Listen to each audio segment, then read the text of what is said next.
All right, good evening, everybody. Welcome back to the Mr. Bepic stream. 2 days in a row, we're live. It feels really good to be back in the swing of things for the CRL spring semester that may or may not feature actual CRL, but that's all right because we've got a whole swath of other leagues, tournaments, lands, whatever you got outside of the actual Psionics-backed CRL tournaments. And tonight we're watching NECC action, and then at 9 Eastern, not 10 like my tweet said earlier today, we got James Madison versus Keiser.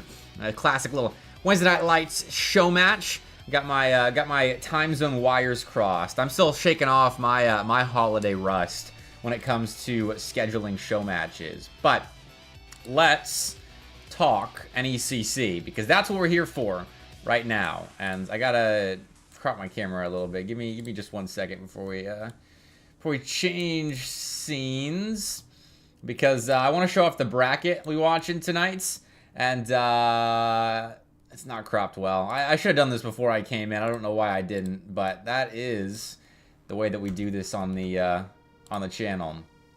So yeah, give me 1 moment. And now we'll transition over. This is what we're rocking with, and the NECC logo is just gonna stay there for now, because once we get into game, which is how this I'll be doing the game, I'll be soloing it for the NECC stuff, and then Somber's joining me for the show match later on tonight. But this is the bracket that we'll be watching, with the show match being at 9.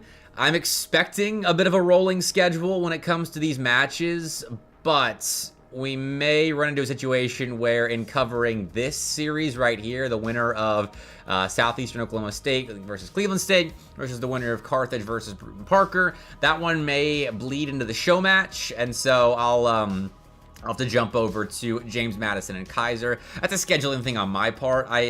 In the spreadsheet that I have, for some reason, I thought these series started at 5 Central, not 6. It's just a whole thing. Really gotta get back into the swing of things. So I'm glad you feel it as well, Albedo. Yeah, Gabe, it definitely is going to be a good bracket. But the chef, how good is Carthage? Well, I'll start with them, because we'll be starting off with Florida and Winthrop Academy on the stream, and so I'll talk about this side of the bracket last. But these guys I won't be streaming until this match, which hopefully starts early, because if it starts right on the hour, then we're definitely gonna have to scrap it, because I wanted to get James Madison and Keiser both some preseason reps, because the James Madison especially were asking for it. So I gotta get them the priority. But Carthage is pretty good. They cracked the top 32 a couple of times during the fall semester. They're a pretty solid roster. It's X-Ray, Vale, and Corrupt, and the A team is very good, Chef. I don't know ranks. I just know them within a context of the CRL space. But I would presume they are all pretty decent SSLs. But I don't know for sure on that front, which actually, shout out League OS for this feature. You can just click on trackers so we can actually check. Corrupt recently got B+. There you go. There you go. We got Epic. Let's see how many of these actually work. Boom. All right, 2100 peak is Corrupt.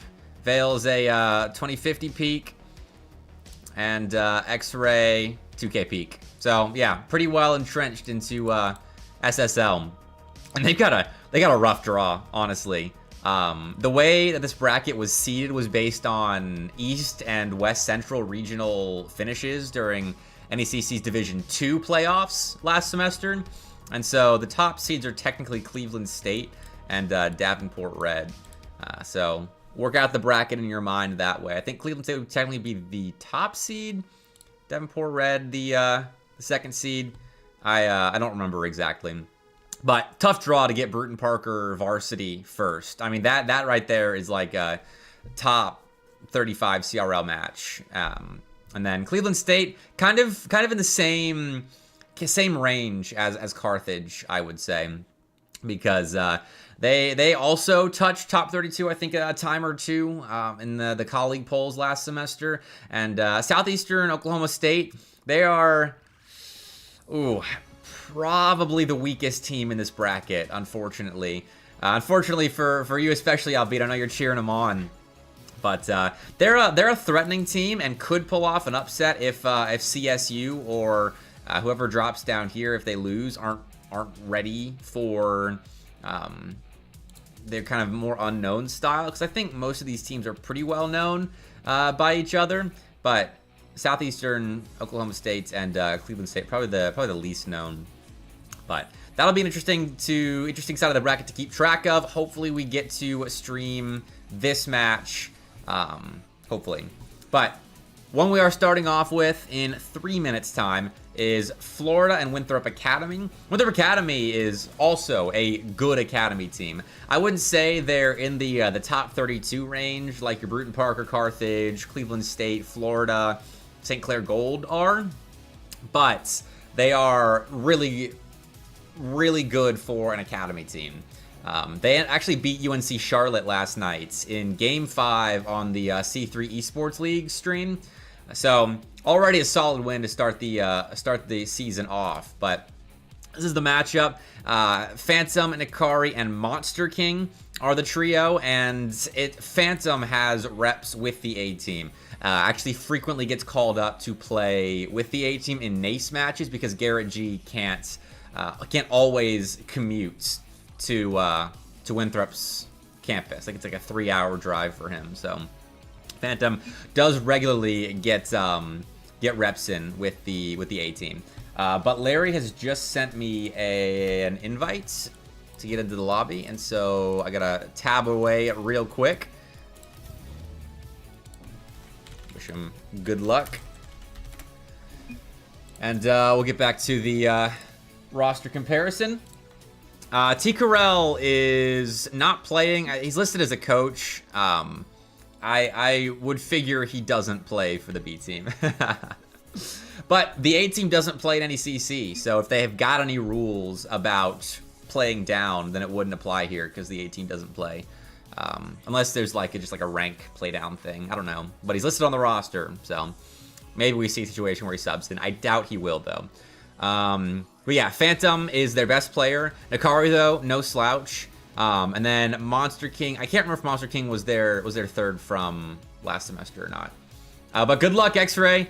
Hey, you're streaming? Okay, actually, yes, I will pull up your broadcast because I would like to keep up with your matches. Is it X-Ray_KB? We're on Twitch, so that would be his channel. All right, I'm pulling it up. I will have that on off to the side. Also, for all of my players in chat right now, please, if you have the ability with Bacchus mod, save your replays this semester, because I have been doing YouTube content, and then if you watched the podcast last night, I've got me and TJ have a partnership with Data Coach, which is a deep analytics tool within Rocket League. It's super cool, but it requires replays. And so for us to have better access to matches that we want to include in that Data Coach partnership, or that I want to watch after they're played, then please save your replays on Ball Chasing, because that's where I look. Or send them to me. I accept them on DMs too. Is Extreme 2 wins? No, Extreme_John. He's definitely the sub. Sap, Hammy, and Larry are still the trio. Different Extreme. But Florida and Winthrop Academy is going to be a good one, because Florida can be up and down at times. They ended the fall semester on a really high note, and so I'm thinking they're going to keep that up going into spring, knowing these guys and how motivated they are. But Winthrop Academy already have a good win on the season, beating Charlotte last night. So this is going to be a good series. That's why I picked it first. But on the bottom side of the bracket, we got St. Clair Gold and Davenport Red. And this is actually a really good kind of sleeper series, because Davenport Red didn't get the respect they deserved last semester within the ranking committee. because they were playing Nace with a GC2 sub instead of, I can't remember who the GC2 sub was playing for, but unfortunately they didn't have the full roster. Full roster though did play in NECC, but the results in Nace kind of tainted their reputation. So Davenport Red, top 48 team minimum. I wouldn't be surprised to see them poke up into the 32 through 40 range pretty early on. But St. Clair Gold, we know them for sure. Probably the third best B team in the CRL space, and they've gotten an upgrade, I think, with Fabzo, who's got a lot of good experience to take into the St. Clair Gold roster. But we're loading into the lobby. And so I'm going to get us ready to go because everyone is in.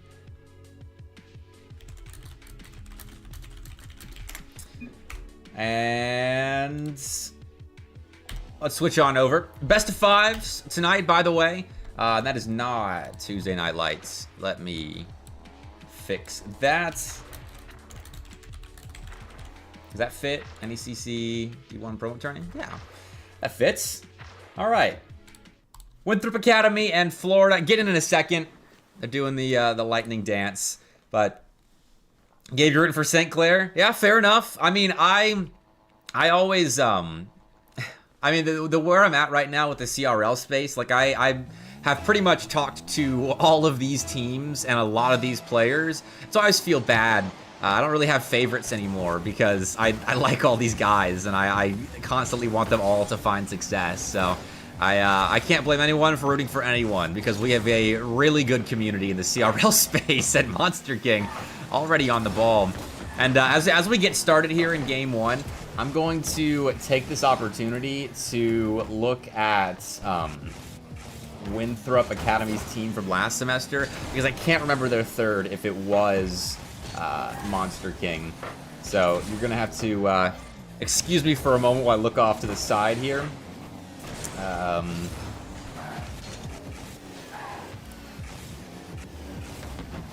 Oof, I'm having trouble navigating the new League OS, so it's gonna take me a second longer. But I love that the Florida fans are already piling into chat. I know Larry made an announcement about being on tonight. It's another reason why I wanted to stream this one, because there aren't many club programs that are still kicking up at the top. But right now, Winthrop Academy getting the better of them, and I'm going to try to skip as many replays as I can just so everyone is aware. With the kind of time crunch that I'm in tonight to get as many matches in as possible, I will be skipping replays for the most part, unless we see something crazy, in which case we'll still watch that. But I know these guys and the people that may be waiting for them in the bracket will want a rolling schedule, because players love themselves a rolling schedule. So yeah, shout out Larry indeed. He's doing a lot of great work in publicizing this team. He's not just the manager and captain for this team, but he is also the PR representative for this roster. And Hamby Cracker's not just player, coach as well. Sap is the main cheerleader, and also somehow a megaphone of a human being on LAN. He actually DM'd me to let me know that if there's time and if I'm doing interviews after a series, that he wants to do the one for Florida. And so we might have a Sap appearance on stream should they win this series, or win the next one as well, depending on the time that we have. So just make sure everyone is aware of what might happen should the Gators get a victory or two tonight. But he sent me an "it's game time" in all caps, so you know he's juiced for this bracket. But I still need to go back and find that Winthrop Academy roster from last semester. So do give me just a moment, because they placed top 4 in NECC East, which was pretty impressive for how good NECC East was last semester. But okay, their third was Kent in the fall. So Monster King is new. Thought so, but it was one of those. There's so many rosters to keep track of that I am beyond the point of being able to keep track of it in my head. So Mistakes happen. But Monster King, fresh player for Winthrop Academy. And Phantom, nice block right there. Hammy Crackers applying a quick shot out in front. But Phantom speed. There's a reason that that guy plays with the Winthrop A team. That was the runners-up the CRL fall semester. So if they feel comfortable calling Phantom in as a fourth man, then it says a lot about Phantom's skill as a player. So I just noticed that is Nikari named Burger? I didn't even notice that. I'm not sure if that's Nikari or a different player. Okay, no, that is Nikari. Confirmed it with the tracker. Yeah, Nikari's named Burger tonight for whatever reason. So we've got crackers and a burger, and depending on how desperate you are, I guess Sap could also count as a food-based name. But right now, it's just the one goal that we've gotten. Came fairly early on for Winthrop Academy. Just put a ripper of a shot past the Florida defense that wasn't fully prepared for it. Florida's been trending in the right direction. Getting some decent established possession in that Winthrop Academy end, but it's a double commit. Monster King's alone in defense, though. Hammy Crackers having extended forward. I don't think Larry felt comfortable committing his third man right there, so Florida have to try again. Winthrop Academy, outside that double commit, defending quite well, and oh, they actually get another one. Phantom scores a second, thanks to, I mean, technically another forced own goal here, as Sap puts it in at crossbar level. Oh, it was off too. That one stings, but is what it is. Winthrop Academy, I think, won this game based on their defense, not Florida mistakes on the other end of the pitch. But hey, that's a pretty good-looking opportunity that Nikari got in the way of. Snuffed out the Hammy Crackers and Larry passing play. So as game one comes to a close, it's official. Winthrop Academy start off with the win. Make sure I'm not missing out on any DMs here. Busy day in the CRL scene. Busy day. Got NECC starting tonight. The placement tournament. So not just the promotional tournament within the NECC. That's also tonight. So lots and lots of notable CRL teams will be playing today. And also, Bluey, I just remember, if you're still listening, I just remembered your question from earlier. I do this thing where I'm on a topic, and I see a question in Twitch chat, and then it gets stored in the back of my head, and sometimes I forget about it until it pops back up to the front. But 4 teams from this bracket promote to Division 1. And honestly, I should have said that just for the proper context for these matches. 4 teams out of the 8 playing in this tournament promote to Division 1. Apparently, and I haven't gotten a message back from the Rocket League game lead over at NECC. I think he got busy for obvious reasons. But within the NECC, there were another phantom shot that goes off of a Florida player. That's three in a row now. And there, Larry just got dunked. Hammy wasn't ready for the quick shot. All right, but back to what I was saying. 4 teams here promote. In the Division 1 last semester, there were 16 teams. And based on registration, 14 of those 16 teams are returning to the NECC.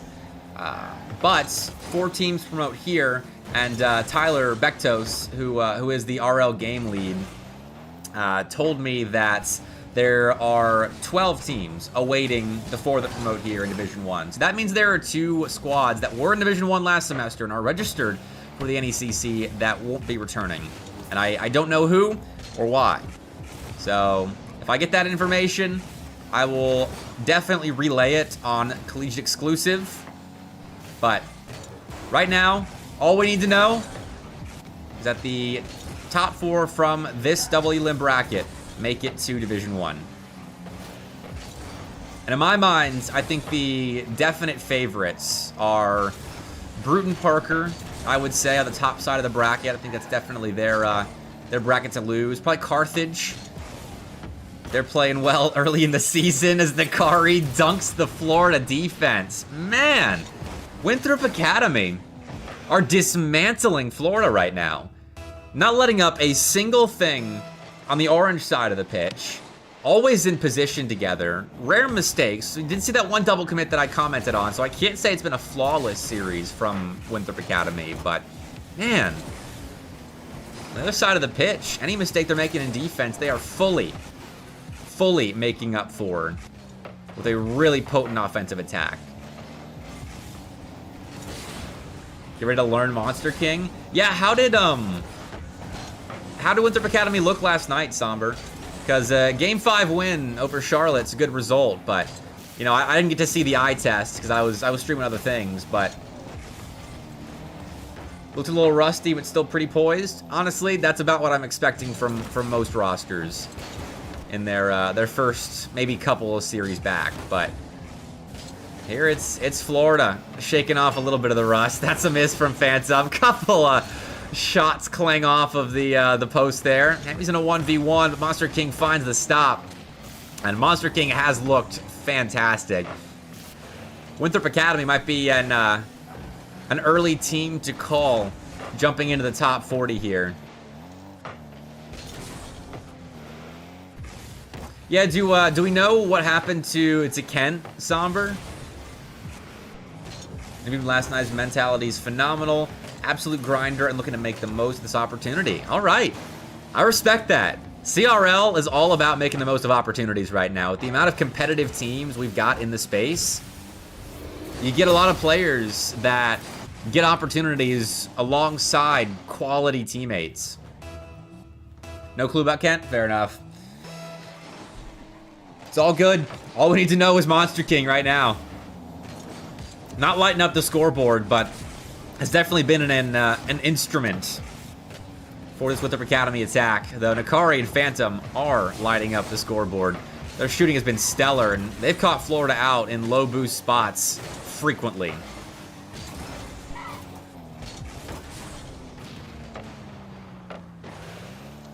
I have to excuse me, Woo! Phantom! Never mind. Actually, you can excuse me. Get distracted as Phantom puts in another highlight reel-worthy play.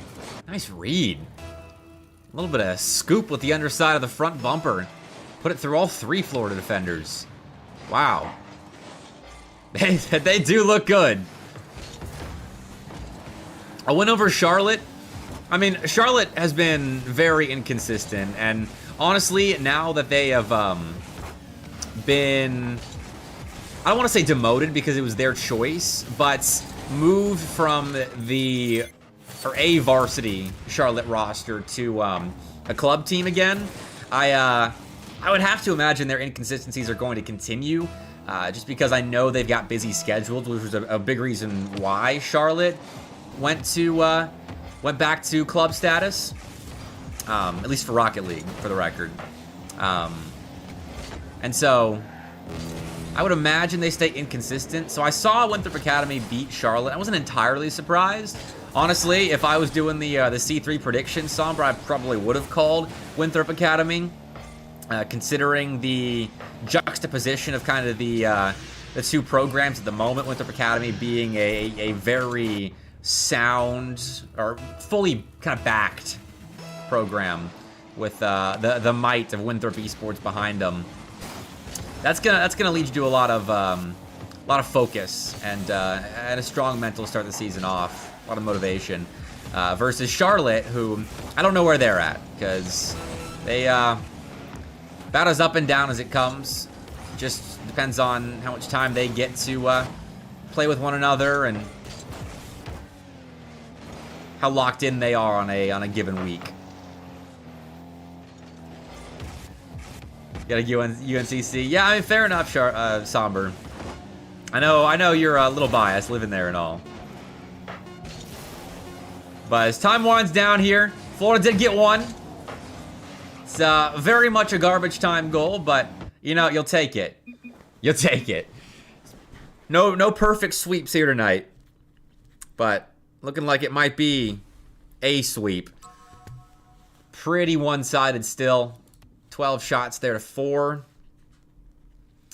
And phantom hat trick. I'll pull up the stats here. We got about 50-50 field domination, actually. But, man, Winthrop Academy looking a lot more potent. I mean, really with everything across the board. Their touches are a bit more potent. Their control is especially so. And they're putting themselves in much more lethal positions when it comes to their attacks.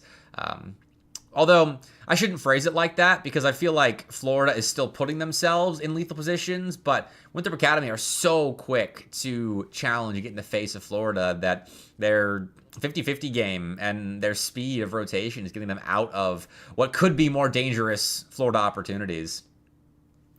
So, we'll see if that keeps up or if Florida can turn it around, but my coffee's getting cold, so I'm going to go ahead and finish that. Needed it. Was up at 4:30 this morning for a 6 a.m. shift. So, had my mid-afternoon nap. And I don't know why my brain does this, but I subconsciously awoke from my sleep, realizing my tweet's error, saying that the show match between James Madison and Keiser later on was at 10 EST instead of 9 EST. And my brain just realized that while I was asleep, which might tell you how much I think about CRL and these shows when the season is on. But here we go. Burger double. Oh, he hits it. Nikari's got an opener here. Sap lets the ball go in the middle of the field, and even Monster King's giving him a wow.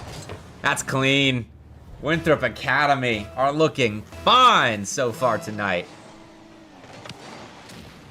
I'm going to check on the Davenport and St.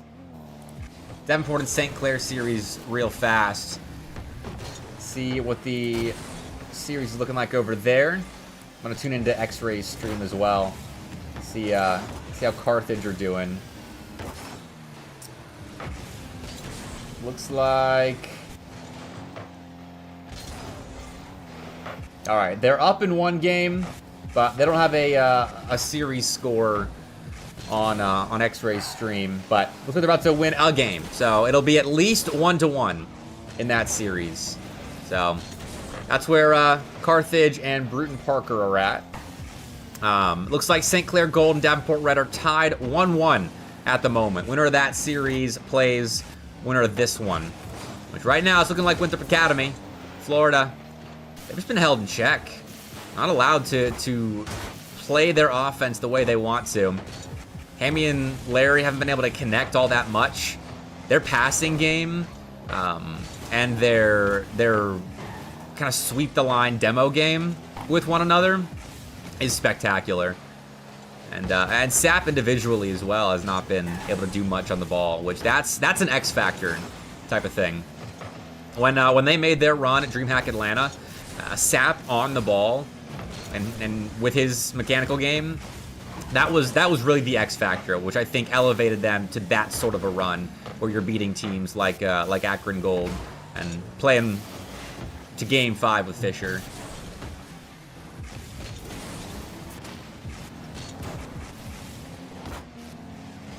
That's clean, though. The Sap and Larry connection, strong right there. And that's what Florida like to do. They love passes like that. Perfect touch from Sap. And Larry being upfield, he's got two options there. He can play that pass, and I assume it's depending on Sap's comm or how much space Larry has in front to shoot. He's making the comm right there. But he's got so many options with that forward position. That's how Florida play. They play in your face. Right there. Shows the correct one. It's kind of like the sort of play action quarterback read, where Larry up in front is calling the shots potentially. I don't know who calls the shot right there, but he's got the choice. He's very effective with the demo game on the goal line, which with the Academy have fought to a couple of times, but it hasn't been super destructive, which is another reason why Florida's offense has been so lacking in this series.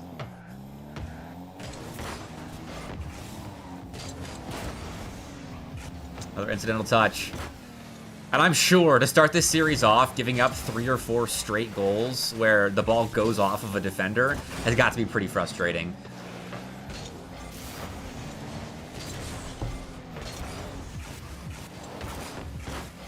Oh, Hammy. Thanks to gravity, falling into the ball. Zap 50's pretty neutral, so that'll keep Florida in attack. And look at that pass. Oh my word. It's a potential rebound opportunity, but Phantom is there before Larry can get up to it. That was a crazy skim. And it worked out. I don't think that was intentional, but if it was, Florida started to upgrade. Starting to look a little bit more threatening in the offensive zone. All right. 2-1 now. This is Florida's first lead of the series. I forget if they scored first in this game.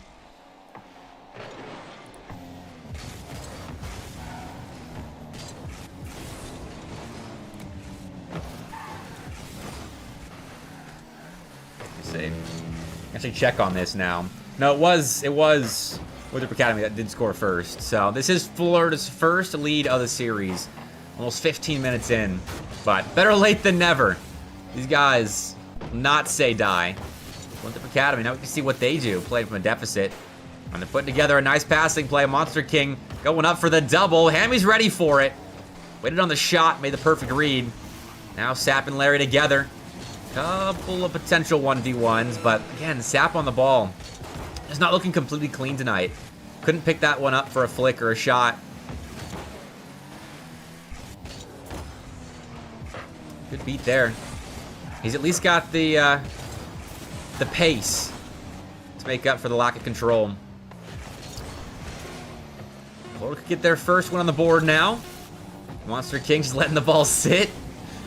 They're trying to bait Sap there into a good 50-50, but it's a decent looking attack for Bepic Academy, but Monster King misses contacts. That could have been a 0-second play. Florida were stretched out a little bit, but they would have been well prepared to defend what came next, should that ball have stayed up. Either way, though, they will get themselves on the board in this series. It won't be a sweep, but man, is it going to be a grind to get back in this one.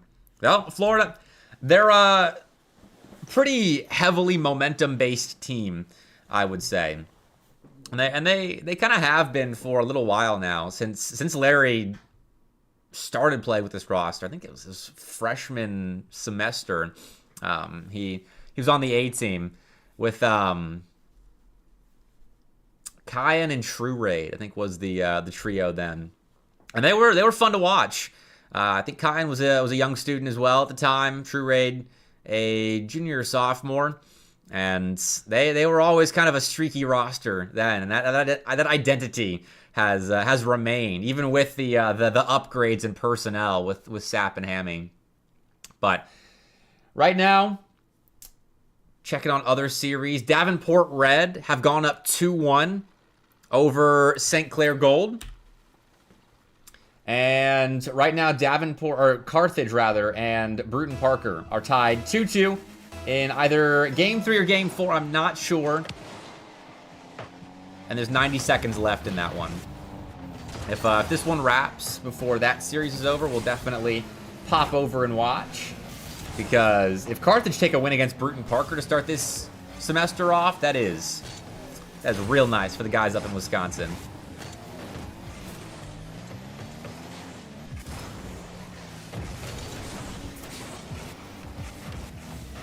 Nice demo. Larry taking Monster King out.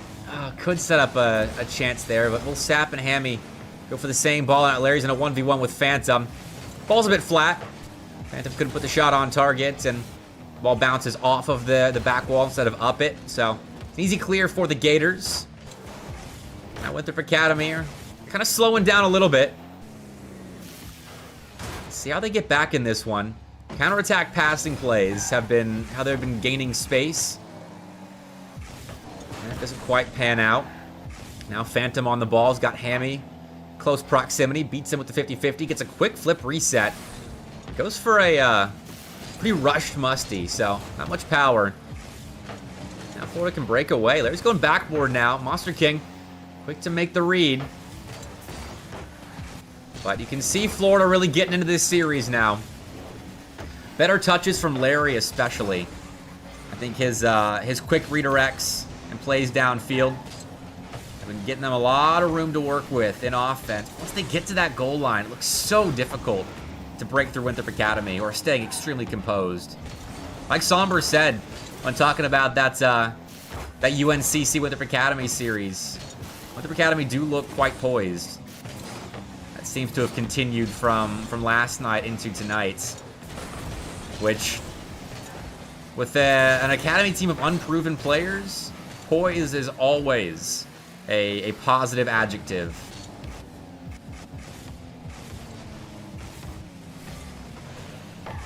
Oh, Hammy. Chance to do something crazy now, going with the ground double, but couldn't get back to the ball. Had momentum, but never really felt like his car was in the perfect spot to keep the ball close. Anakari just get close himself, though. Sap takes it away from him. Good challenge, and the Gators upgraded their 50-50 game. They're finding more purchase in this series thanks to just a better challenge game, honestly. And it's not something that I can, like, attach statistics to, but it feels like the 50-50s are swinging back in the Gators' favor just a little bit. And for how one-sided this series started out, I think it's probably still about even when it comes to challenges won, but Florida are getting themselves back in this game with the fundamentals, small stuff. Still 0-0 though. Winthrop Academy doing extremely well on the goal line. Kari stays home on that one, despite the initial win out in front. And there, bit of toe ball to find a stop. And Larry lets Sap play the ball center, and he's going off the backboard. Have a 50-50 with it. But still, always, it feels like two players ready to make a play on the ball. Outside of that one little toe ball moment from Winthrop Academy, they had to send their third man to make a play. But Monster King has third man there. Can't get a hand on the Larry goal. And don't look now. The Gators in your rear view are closer than they may appear. A lead in game 4 with 1:20 left. And once again, Winthrop Academy are down late in the game.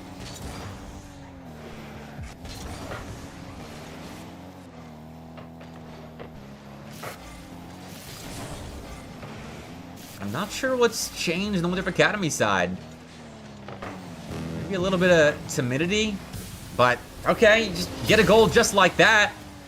We weren't skipping replays, and I was Sap might let us watch it actually. Hammy just kind of lets the ball go center, and Sap goes in and out, almost gets it. I bet he's watching the replay, honestly, to see how close he was to making the in and out save, but that's a mistake on Hammy's part. Nice punish by Winthrop Academy. That is probably a very nice gift to be receiving this late in game 4. It really gets them back in this game, because up until that point, they really weren't doing a whole lot in the offensive zone. 65% field domination through 4.5 minutes for Florida. More ball touches as well, more time spent on the ball. All the offensive statistics are favoring the Gators now. And Winthrop Academy have only put 3 shots on target. So you can definitely see the change on the stat sheet. But it's Rocket League. 15 seconds left, a tie game. Tells us anything should and could happen. Final opportunity though. I think Sap will just let this go. He will. Overtime in game 4. Said anything could happen. Nothing did. Kickoff win for Florida. That's an open net, but Sap and Larry both went for that ball to ensure the 50-50 win. So Phantom picks it up, takes a shot. Make sure Larry was awake on the goal line, and he was. Monster King will win that 50-50. Oh, but Sap gets on top of the ball, so he can't keep it close. Recovers well with a little light ground pinch, but that's not enough to set Florida up with any kind of possession. So Winthrop Academy, off the back of that Phantom carry, can operate their offense now. Hammy's been spun out. Phantom wins that 50-50, but There's no second man follow-up, so it's Florida's turn. Is it hammy time?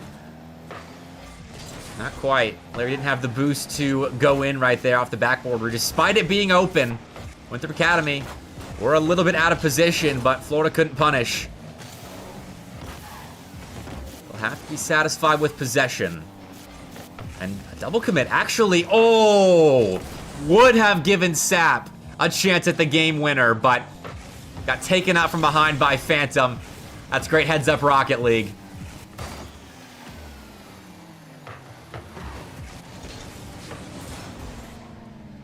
And now Monster King can end this series right here with the double. It's saved, though, by Hammy Crackers.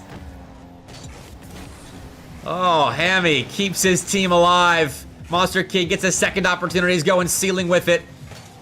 It's a light touch on. I don't know if that was fully intentional, but the ball's given back. Oh, that could have been a clear. Instead, though, Sap gives it away, and Nikari puts the series winner in. Oh, man, it felt like Florida was on the road to a reverse sweep right there, but Winthrop Academy weather that storm, and they get out in overtime of Game 4. Ho, ho, ho, ho. And they will face the winner of, in Game 5, either St. Clair Gold or Davenport Red. Don't know who it's going to be quite yet. And over on...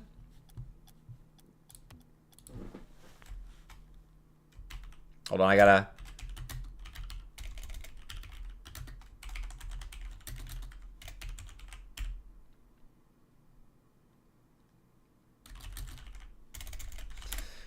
Send the Florida boys a message. I was in their party still, so wanted to let them know that they got in the lower bracket.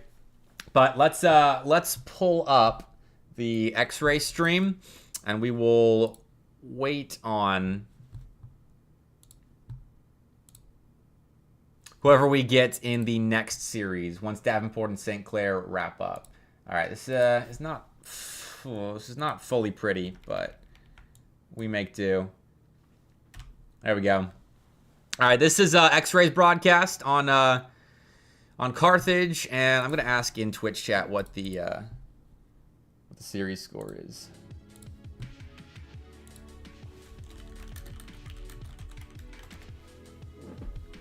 See if we can find out. Yeah, Monster King, legend in the making. I don't know if I'm saying legend. Yeah, I think Nikari and Phantom were definitely the definite legends in that series. They were looking very good. But Monster King, gotta keep him on your radar.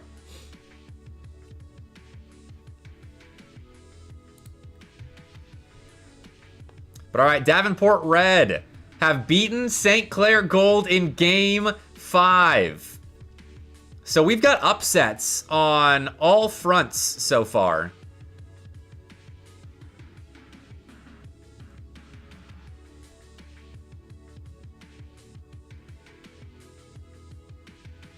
Oh, so this is a scrim. I just realized that Carthage and Bruton Parker are playing an hour after Florida. I didn't actually look at the the players they were playing against. X-Ray told me that he was streaming. I just assumed. My mind went straight to the Bruton Parker series. I should have, read up here where it said scrim at 6. But hey, so far 2 upsets. But this is a scrim. All right, Oklahoma's streaming as well. Yeah, sounds great. I would love to have as many streams as possible up on my side monitor.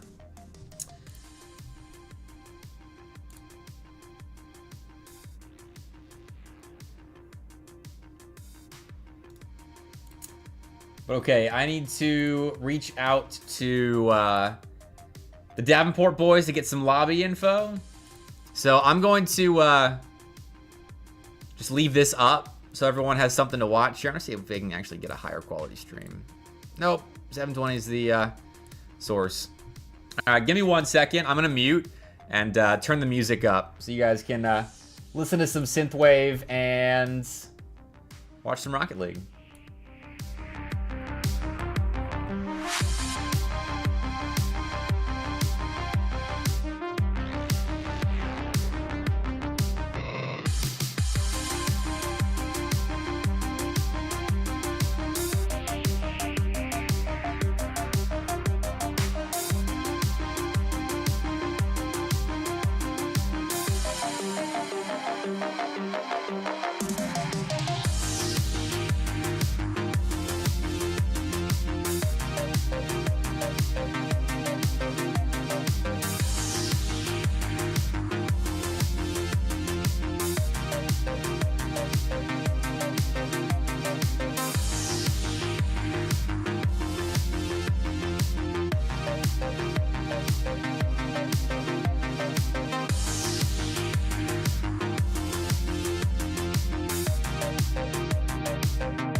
right.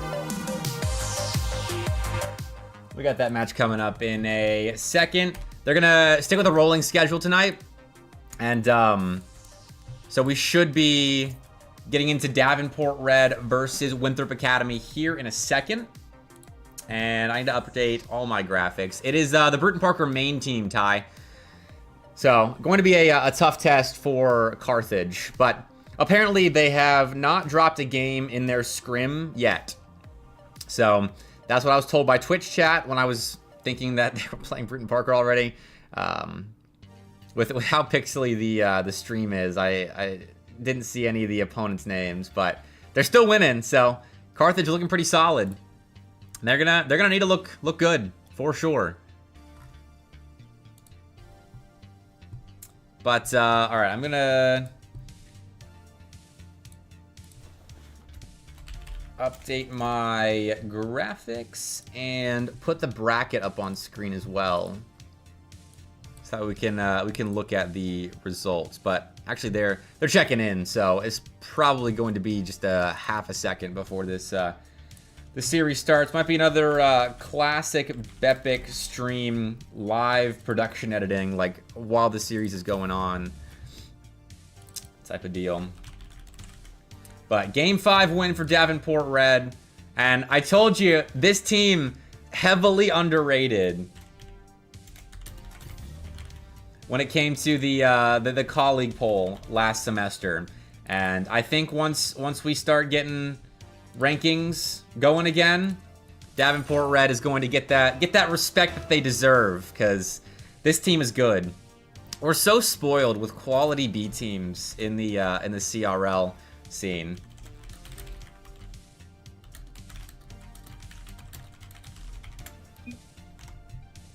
But all right, everyone's in, so let's keep it rolling, everybody. NECC Division 1 promo tournament. Winner of this goes to the Division 1 of NECC, playing against teams like Indiana Tech, like Northwood, like, actually I don't want to start listing teams, because I know there are teams that I think might be still there, but might not be. So I'm not going to list teams outside of Northwood and Indiana Tech, who I know for certain are still competing. But, yeah, winner of this goes to Division 1, which is a big deal.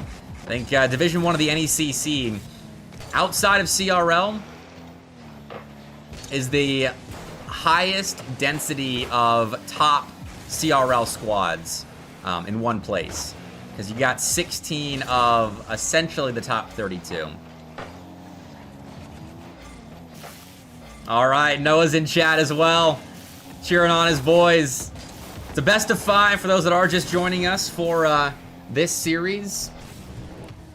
We just watched Winthrop Academy, the same team, take on a Florida Gators roster that had a great end to the fall semester and beat them in 4. Though it was looking scary for a second. I was thinking Florida might be coming back. So Winthrop Academy got to shake off whatever started slowing them down there at the end. But so far, Davenport Red getting a hot start, minute in. They've scored first. Ooh, nearly making it a second. Fanta made a good read there on the goal line. Now, Para just stalling for time as Byron Exile get back. Monster King up ahead. Newest member to the Winthrop Academy roster. Had a good series against Florida. But Phantom and Akari were definitely the brightest spot. I was really impressed with how Phantom especially looked on the ball, which makes sense. Yeah, Noah, Davenport did beat St. Clair. Game 5. Which is a huge win for these guys, because St. Clair, I would figure, you know, we don't have many pundits putting out a ranking just yet. That'll be probably coming. I mean, for me, definitely in the next couple of days. Probably TJ as well. Most pundits are probably going to have St. Clair Gold in the top 30. So the fact that Davenport Red have already registered a top 30 win on their resume, and potentially another quality win against Winthrop Academy, who I'd probably have in the top 40, but I need to list out the teams. We got a lot of new contenders up in the top of the rankings. Because a lot of those teams that started to pop into the top 32 towards the end of the semester after a long semester of grinding, like your Floridas, like your Maryland's in that conversation, Indiana, South Carolina, Cleveland State even is in that convo. I think we're going to have a really competitive area of the rankings this semester. Because Winthrop Academy, not there last semester, probably should be this one. And here we go, Nikari, getting them on the board. They are still active here in game one. Finding an opening, and now off kickoff, could potentially find another one. Tries playing that center, put the ball behind Exiled. Left the door open for Phantom to make a play, but Exiled did recover. Got the ball over him, and now he is still making a play. Exiled, quick shot just off the woodwork. Ooh. That was a really clean sequence from him. No third goal, but it's a possession, and eventually that third goal. It's Byra tapping it in, but I think really you can thank Exiled for this goal.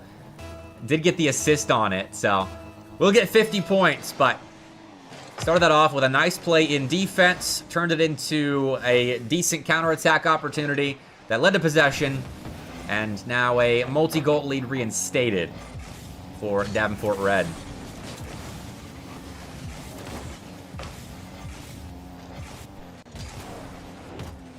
Kari dropping that ball off for Monster King. He's trying to play it into some open space, but space does not stay open for long. Davenport take the ball back and aren't letting Winthrop Academy do much of anything. We haven't seen many actual attacks from Winthrop. The numbers. Field domination is actually in favor of Winthrop Academy. I think they've played the ball a lot more in the center third than in their offensive third, but still making sure Davenport is awake in the midfield, but I think these guys are happy to relinquish a little bit of space. They're always prepared for a counterattack. This time it's Para and Exiled together.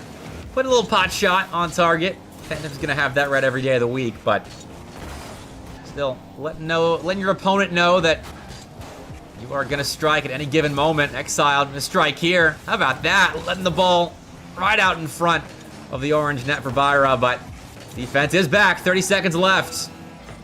Winthrop Academy have to turn the Jets on now.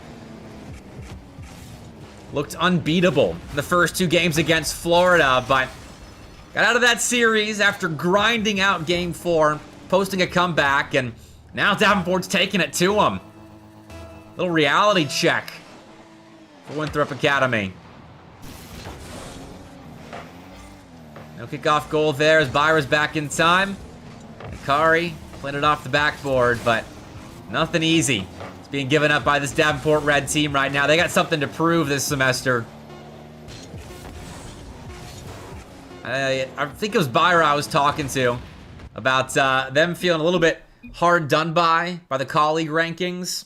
When the committee saw their NACE results in playing with a GC2 sub, and I think that swayed public opinion a bit too much for this team. I definitely had him in my, I think I had around 40, like the 38 to 40 range.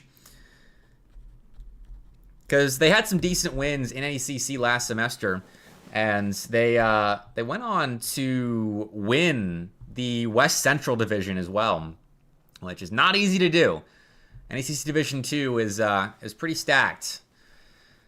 And I think they proved at the end of the semester why they should be ranked. But unfortunately, the last colleague poll came in November, so we didn't get to see that reflected in the rankings for them. But they're proving themselves right now. Quality win over St. Clair Gold. Quality start against Winthrop Academy. But you need a quality middle of the series and a quality finish in order to convert that into a series win. But so far, so good for Davenport. Stats were about even, though. Funny enough, the eye test did not make it look even. But when it came to time spent on the ball, pressure in your opponent's half, it was about even after game 1.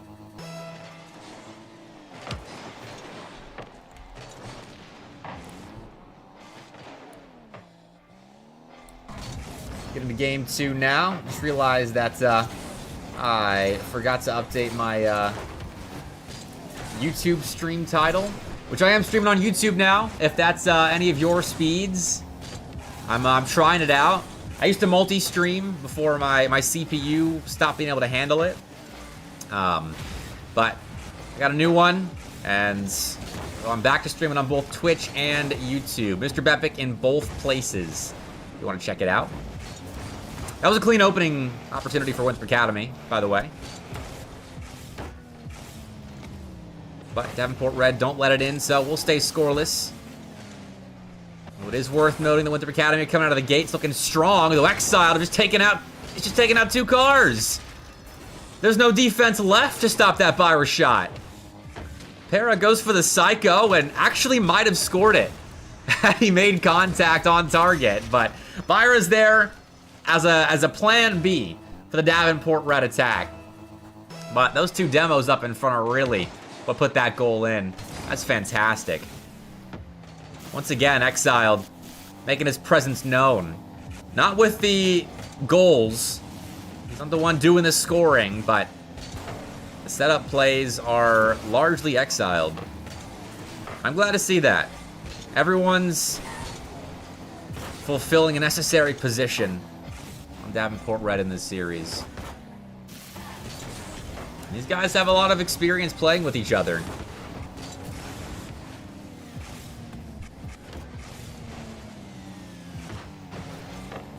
Tap chance there. No contact made on either side. I think it was Phantom playing the block. But Davenport Red keep it rolling in offense. And Exiled still trying to create an offense. Going for a dunk as Winthrop Academy. We're just trying to play the ball from their crossbar to their corner. Normally a safe play, but not with Exiled lurking. Now he's got 100 boost, but Paris just got a goal. We're skipping replays to hopefully get to watch the winner of the round 1 series on the top side of the bracket, but oh man, I should have watched it. I glanced over to my other monitor there, but still very open. I didn't get to see why.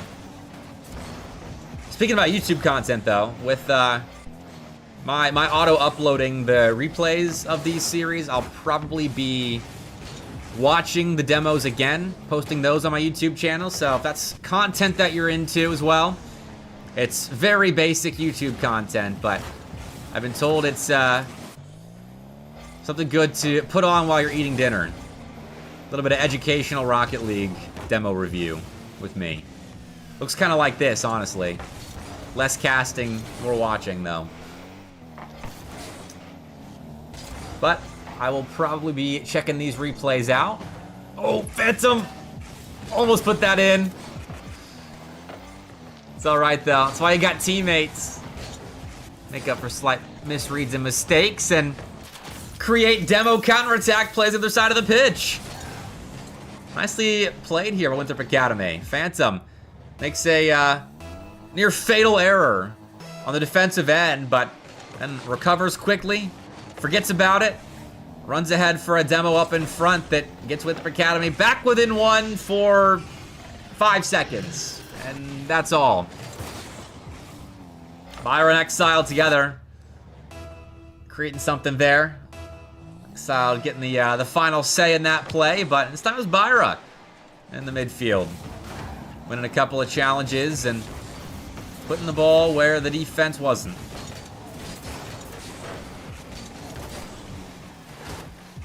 It's night and day. The amount of defensive effectiveness that Winthrop Academy are having in this series versus against Florida, where it felt like Florida had to really execute perfectly to score against this Winthrop Academy defense. But here, I mean, Davenport Red, and at times they're just kind of hitting the ball hard into open space, and it's enough to set themselves up for kind of consecutive missiles sent either into open space or on the Winthrop Academy net. And I mean, defensively, Winthrop Academy have not looked quite as clean rotationally, and demos will do that to you. Florida weren't really finding much effectiveness in the demo game early on in that series. So that could have been a part of it. We've definitely seen here Davenport Academy, or Davenport Red rather, a very effective demo team. Winthrop Academy have died 8 times in this game alone. And they've been returning the favor. They found 7 demos themselves, so at the very least they're giving Davenport Red a taste of their own medicine, but not quite to the same degree of effectiveness.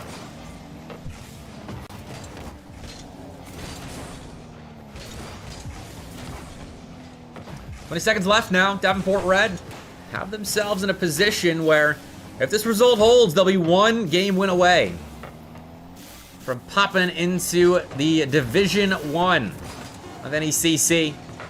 2 wins and you're in today. And their road has not been easy either. Starting off with St. Clair and then moving on to a Winthrop Academy team that just beat Florida. We were expecting to look pretty good coming into this semester.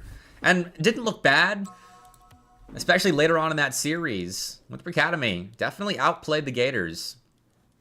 But now they're the ones feeling the brute force of being outplayed just a bit.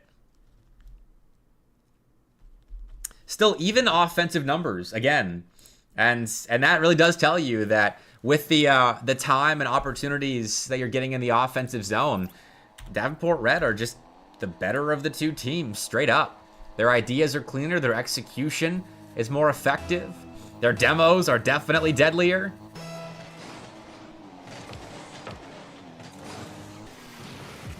Tough opportunity for Phantom, though. We'll give the first possession of Game 3 over to Winthrop Academy. And Exiled stuffs him on the goal line. Now we're off to the races, and Monster King just got out of the jaws right there. The Davenport player looking for demos. No, it's all for naught.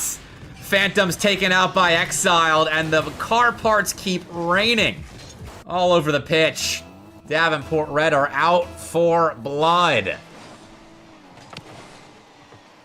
Classic air dribble bump play. And Exiled will convert on the opener for Davenport Red. Great start to close out game. Oh, and Byron could put this in potentially. Great cut right there.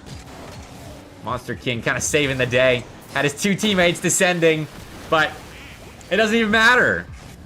Winthrop Academy will make a nice defensive play, but then Davenport have already set themselves up for the rebound opportunity, or for the next setup.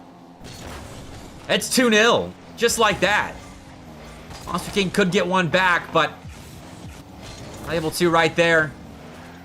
Out of the corner, Exiled redirecting that ball deep in enemy territory. Byra was already ready for it. That team chemistry showing right there. But we're seeing some pretty strong retaliations in this game. One side will make a good play, and the other will completely flip it. Like that Monster King cut, good defensive play. Then Davenport Red score on the next opportunity. Right there. I liked the midfield play from Davenport Red. And then there's an open net out of nowhere for Winthrop Academy. So they get themselves back in it, and they can fight from behind. We're seeing it right there. Equalizer found just like that. Para didn't get all of that ball, and Winthrop Academy, quick to punish. If you give them an opening, Winthrop Academy will squeeze a goal out of it, no matter how small. That's what they were doing against Florida. That's how they won Game 4, honestly.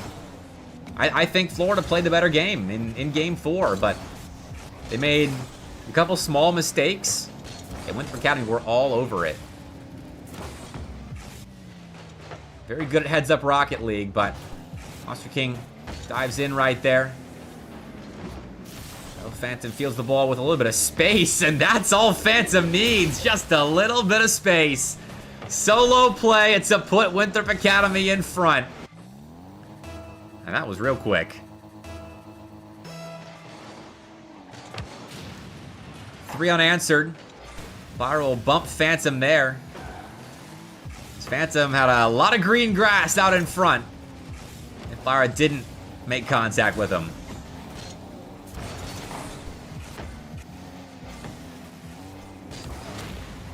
This little tap back. Byra putting his car body on the line. Exile out to the side. We'll set up Para for a little tandem play. I like this. Not a whole lot of boost, but out here playing Moneyball to find a clear. Greater than some of their boost tanks. And now it sets up a good-looking chance. Exiled. Oh. I don't think that's what he was trying to do with that ball. Because if he goes directly at the net right there, it's actually an equalizer. Just had one player to beat. And he's already beaten, I think it was Phantom in a 1v1 this game. That's how we started off. Here we go again. Phantom versus Exiled, but Phantom baits the flick out of Exiled, dodges the bump attempts, finds a stop. Winthrop Academy. Not dead yet. Oh. Okay. Monster King. He had an open net. And the wave dash to give him momentum for the shot, but didn't rush it. Knew he had backup. And will score, or will it Phantom score? The fourth now. And 4 straight for Winthrop Academy. Again, kind of out of nowhere.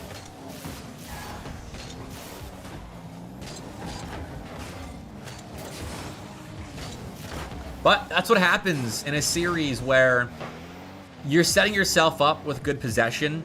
You know how to at least kind of plant your feet in your opponent's end. Eventually, you're going to start to notice those tendencies. You're going to pull some tricks out of your bag that work against the defense. And Winthrop Academy, though they have lost some on the scoreboard, one-sided games to start off this series, they continue to put themselves in position to score. And eventually those demos get a little bit more well-timed. And eventually the passes are just a little bit more crisp. That was almost 5 thanks to a crispy passing play and demo. How many demos do we have in this game? 13 total. 7 on the Davenport side, 6 on the Winthrop side. And once again, the offensive numbers are pretty even. Time on the ball actually favors Davenport a little bit. Field domination, same deal. But this time with Winthrop Academy. Forcing the 7 saves out of Davenport. Putting 12 shots on that blue net. Still is time though. This is an explosive offense. Davenport Red, no strangers to comebacks, especially on this stream. These boys have played a show match or two. Pulled off for a verse sweep or two. But no reverse sweeping on their end today. They got the hot start, so it is Winthrop Academy that have taken that first step towards a potential reverse sweep. We'll see if they can keep it rolling, though. But what a game from Phantom. Hat trick there. Offensive numbers. Pretty one-sided on Davenport's end as Exile taking all the shots. Was the setup guy previously in games here. But full team effort for sure out of Winthrop Academy. But it's just one. Need 3 in a row, and that is not going to be easy to get against these guys. Davenport Red have always been a pretty steady team, I think.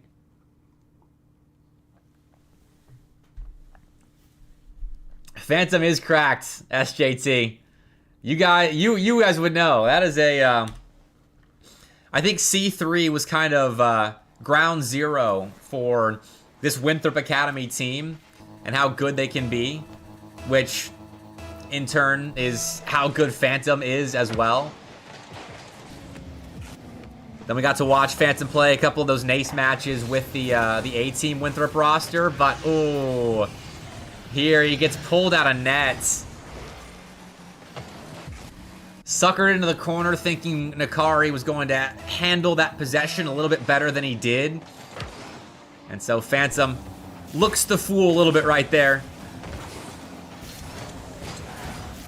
But we saw 4 unanswered for Winthrop Academy last game, so.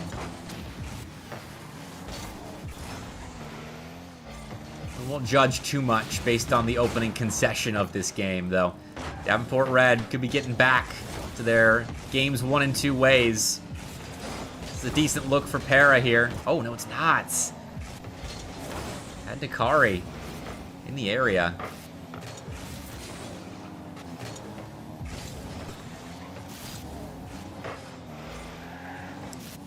Boost secured and promptly taken away from Phantom right there. Davenport Red, despite losing access to the midfield 100, will make sure that it at least won't be used. Quick reaction from Nakari. That's a fast read of a very quickly developing situation. Another well-timed demo from Davenport Red. Could easily turn this into a 2-goal lead.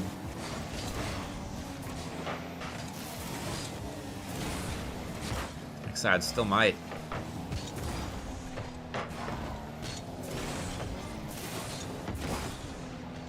Nice clear from Phantom though. Let's see how effective he is on 0 boosts. Beats 2, which you'll take. Monster King kind of softly double commits right there, but still remains active. And now Phantom's fueled up. Oh, Myra, up so fast for that. Against a lesser team, that's probably a Phantom goal, honestly.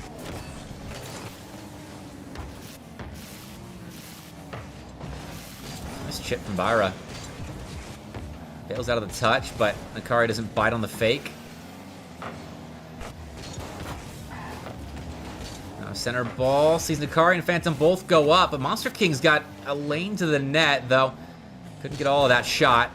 So Winthrop Academy put themselves in offense. Exiled clearing a bit of space with the demo, though. Didn't account for the other orange car lurking around the midfield. This is nice from Winthrop Academy.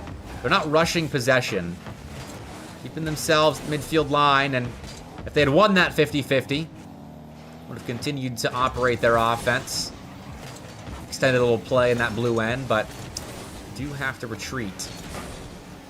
That's the difference. Playing a team like Davenport Red that is around that top 32 mark in the CRL space, and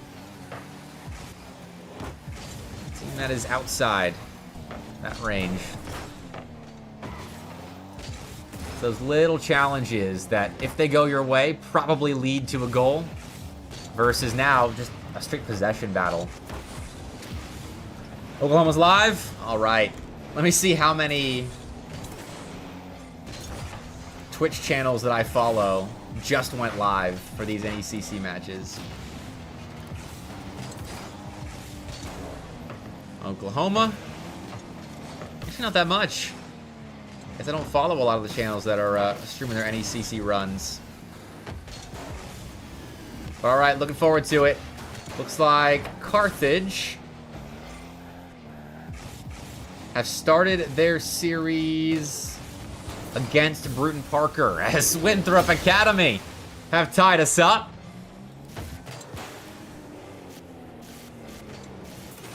Honestly, the way it's looking right now, I think Carthage, Bruton Parker, Davenport, and Winthrop could be the 4 teams that we see promote. So there's a reason why we're keeping a close eye on both this series and the Carthage BPC U1. But it looks like Bruton Parker have already gone 2-0 up over Carthage here in game 1. So slow start for the Birds.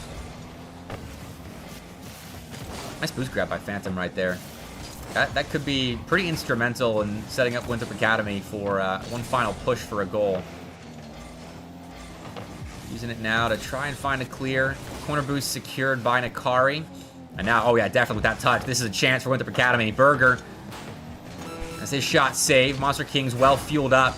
Winthrop Academy are set up nicely to keep the ball in this blue zone for the next 20 seconds. You do need to win your 50-50s though, Monster King. A little awkward there off the sidewall. So it's Davenport Red's turn. It's how quickly in Rocket League things can change on you.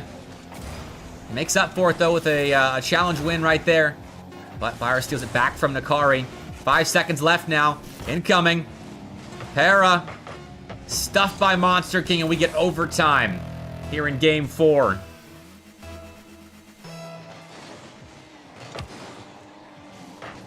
Kickoff gives Pear the first chance of overtime.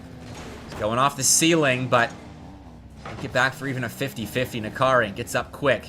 Same deal for Monster King here with the Academy. They're using their boost wisely.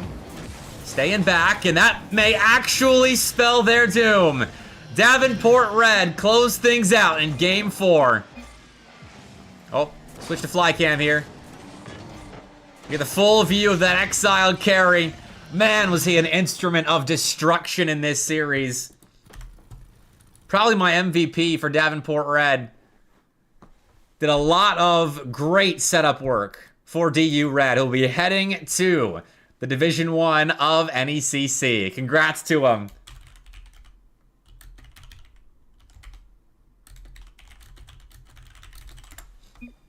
Give him a congrats. And actually, we've got some time, so I may actually see if anyone's interested in a cheeky interview.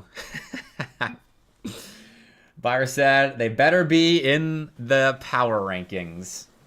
I'm right there with you, Byra.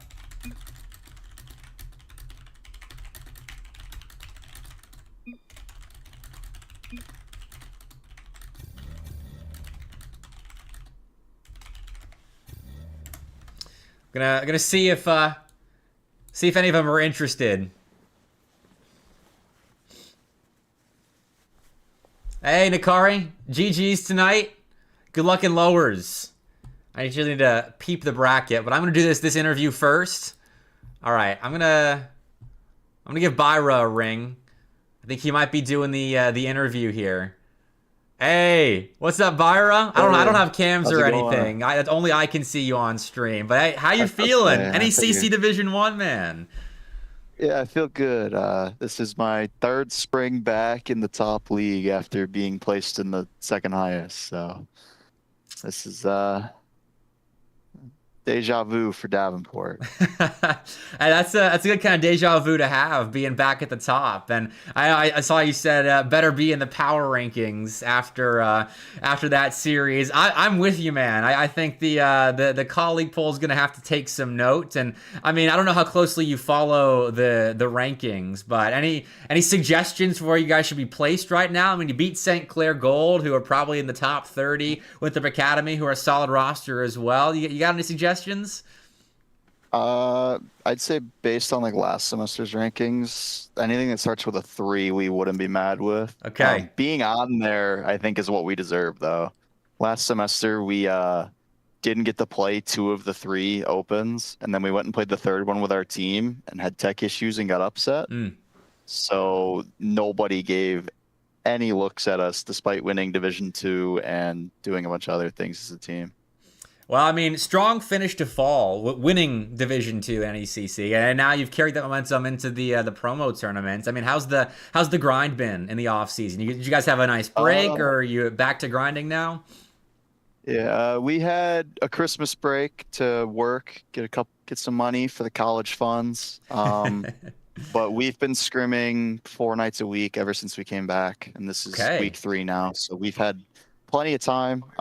Coach Shane, we've been vodding with, and then me, Exiled, and Pear are scrimming almost every day we have class. So, all right. I mean, last question I got for you. This is something I kind of always ask teams in the preseason, or I guess we're kind of in the season now, but start of the season. I wonder what the team goals are for you guys, because I mean, as a trio, you've gotten a lot of reps together now at this point, and I mean, do you have any seniors on the roster? First of all, like, are there any final semester players? Yeah, yours truly. I'm trying to end with a bang here, and then my teammates are juniors. So, goals for the season. One of them we just checked off, Division 1. Another goal, do better than we did in Division 1 last time. We went 1-6. We want to go 2-5 or 3-4. All right. Maybe even positive if we can get some upsets. Another goal, if CRL comes back, do a little bit better. I'd like to be on the Wikipedia page for one of those this year. I'm yet to do that. So I believe that's top 24 in the Open. Yep, top 24 if it's the same format. Yeah.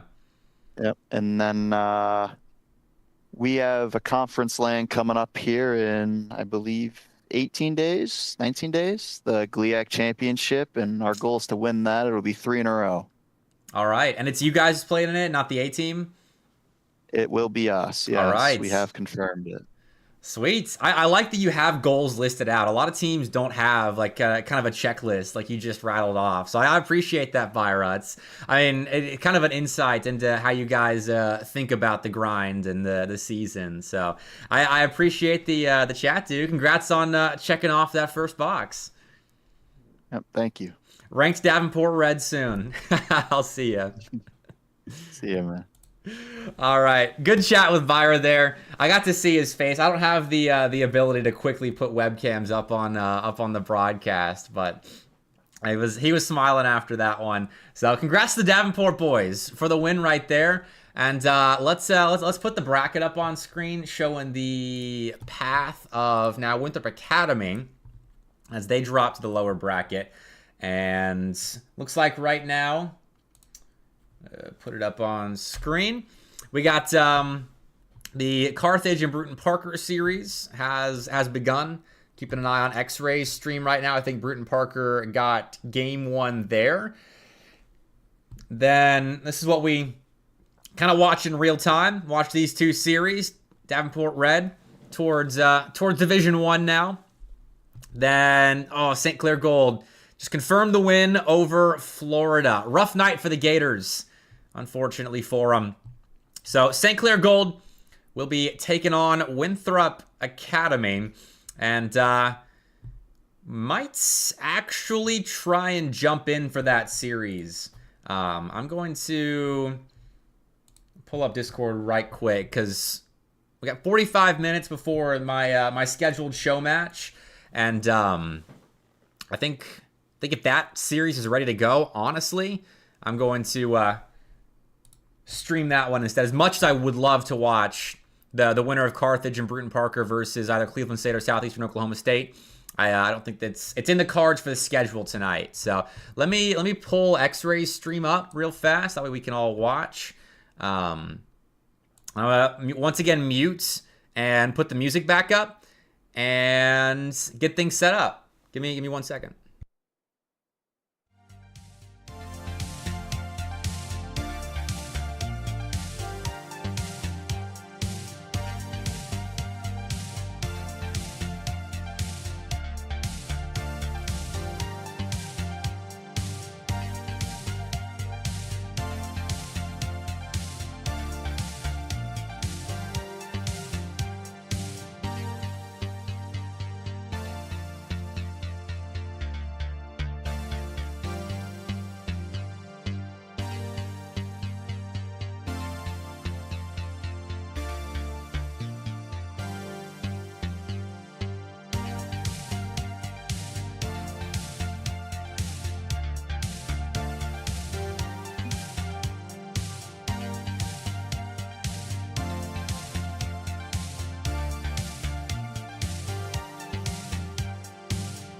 All right, yeah, confirmed. We'll be doing Winthrop Academy and St. Clair Gold. Give me a second. I just heard a notification in game. Sweet. Got a friend request from Nikari. Nice. All right, yeah, we'll be getting into that in a little bit. I assume they're gonna keep the schedule rolling, but that was a win for St. Clair in game 4. Pretty one-sided wins actually for St. Clair. I'll put that up on stream. There we go. 5-1, 4-0, 4-0. Florida got game 2, but rough night for the Gators, unfortunately. It felt like they're really turning things around against Winthrop Academy there towards the end of that series, but such is the way of Rocket League.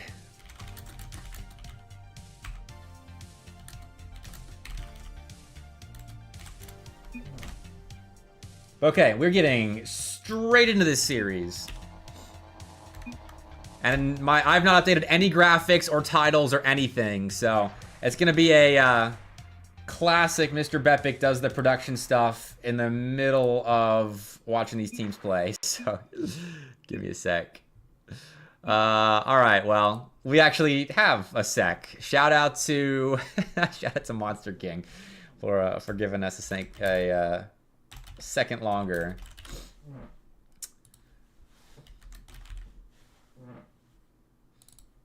All right. I don't know which team's going to be on which side, but we'll be getting into it here. This is for a spot in Division 1. I think I put the bracket up on screen for a second, but this is officially for Division 1. Update my stream title, and we'll get this thing started.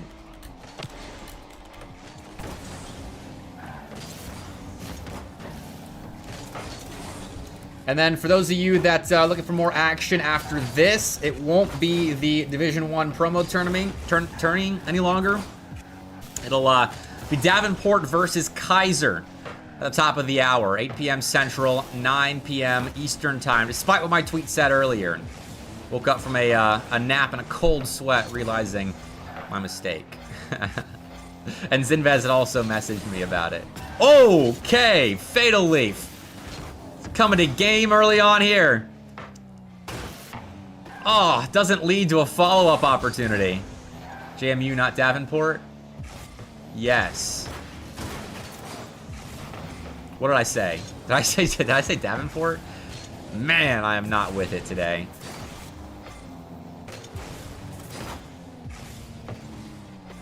But all right, I'm gonna get with it by the time this series really gets going, because this is an important one.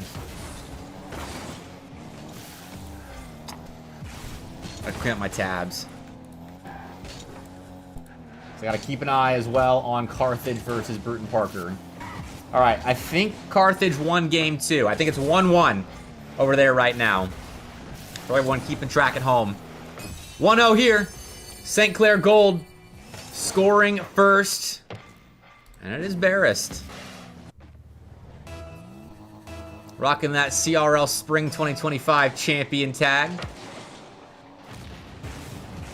A little bit of flex on the rest of us in this lobby. That can't say such a thing.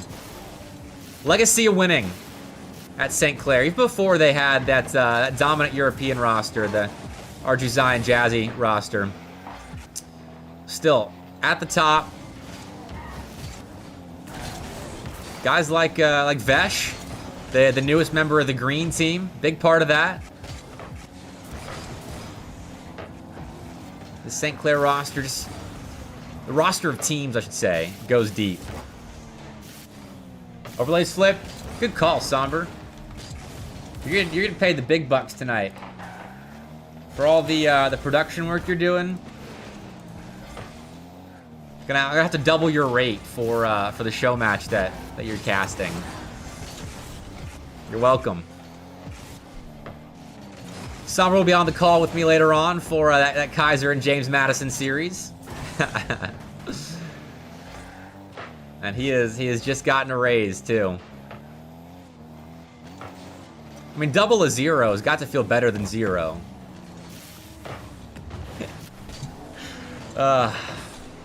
We have fun here.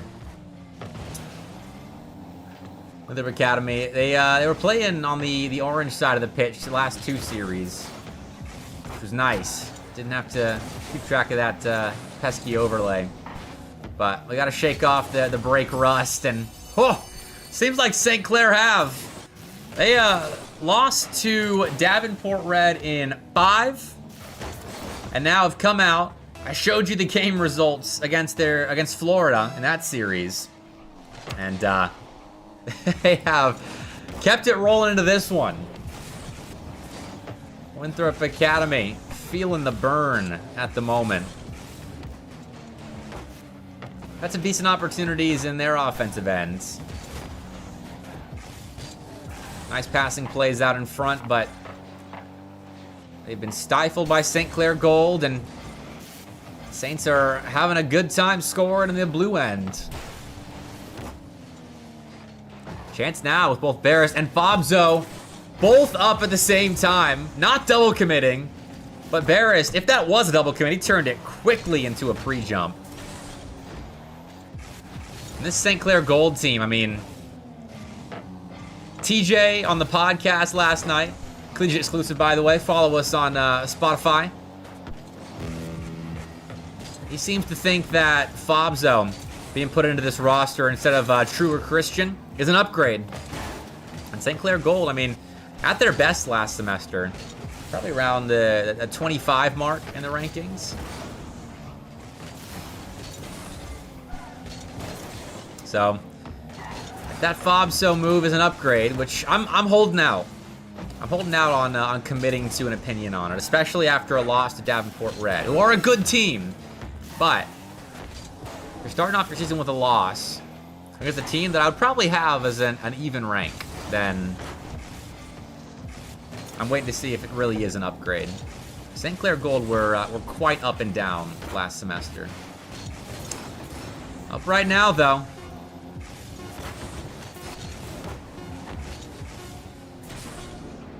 For a third, and they might actually get it. Oh!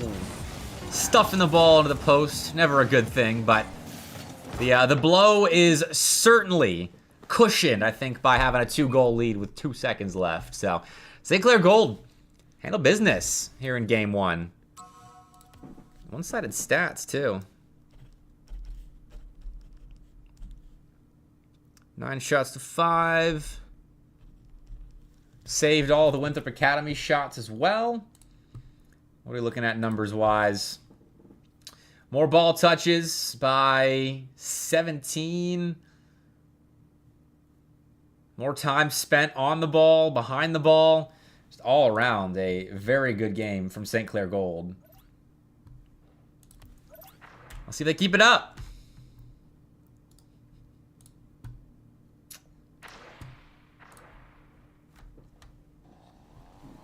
And on the other side of the bracket, looks like Bruton Parker have taken game 3 back. 15 seconds left, they're up by 2. So looks like BPCU will be 1 game away from being 1 series away from promoting to the NECC Division 1.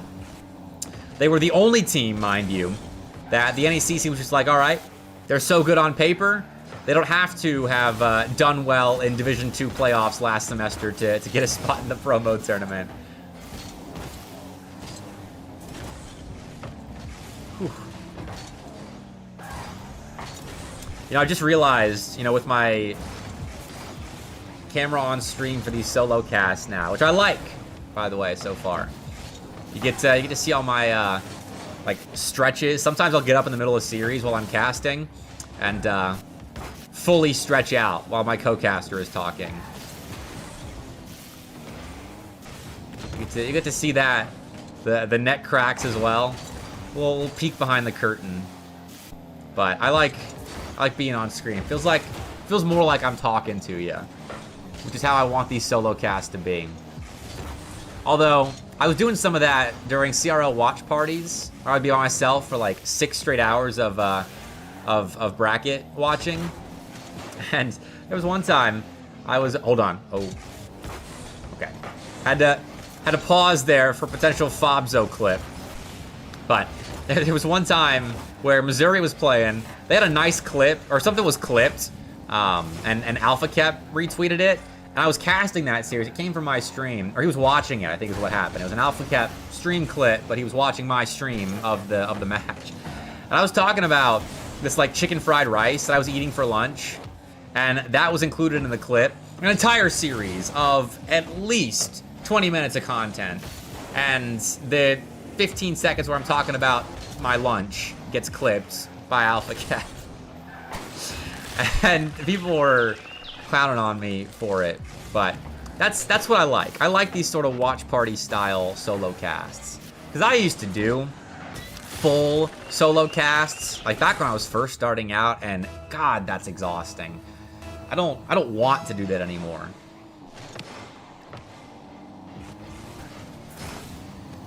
What's up, Tibbles? I'm doing quite well. How are you? Hopefully you're enjoying the start of the semester as well. Feels good to be back. Thoroughly enjoyed my couple months off in between the Bluegrass Boost Battle and Really, I started getting back into it last week. Great shot from Fatal Leaf. Man, I feel like Fatal Leaf is one of the more underrated players in CRL. I really love watching him play. Such a threat at all times on the pitch. Right there, creating with a quick reset play. It's had a couple of hard shots. A near skim earlier as well.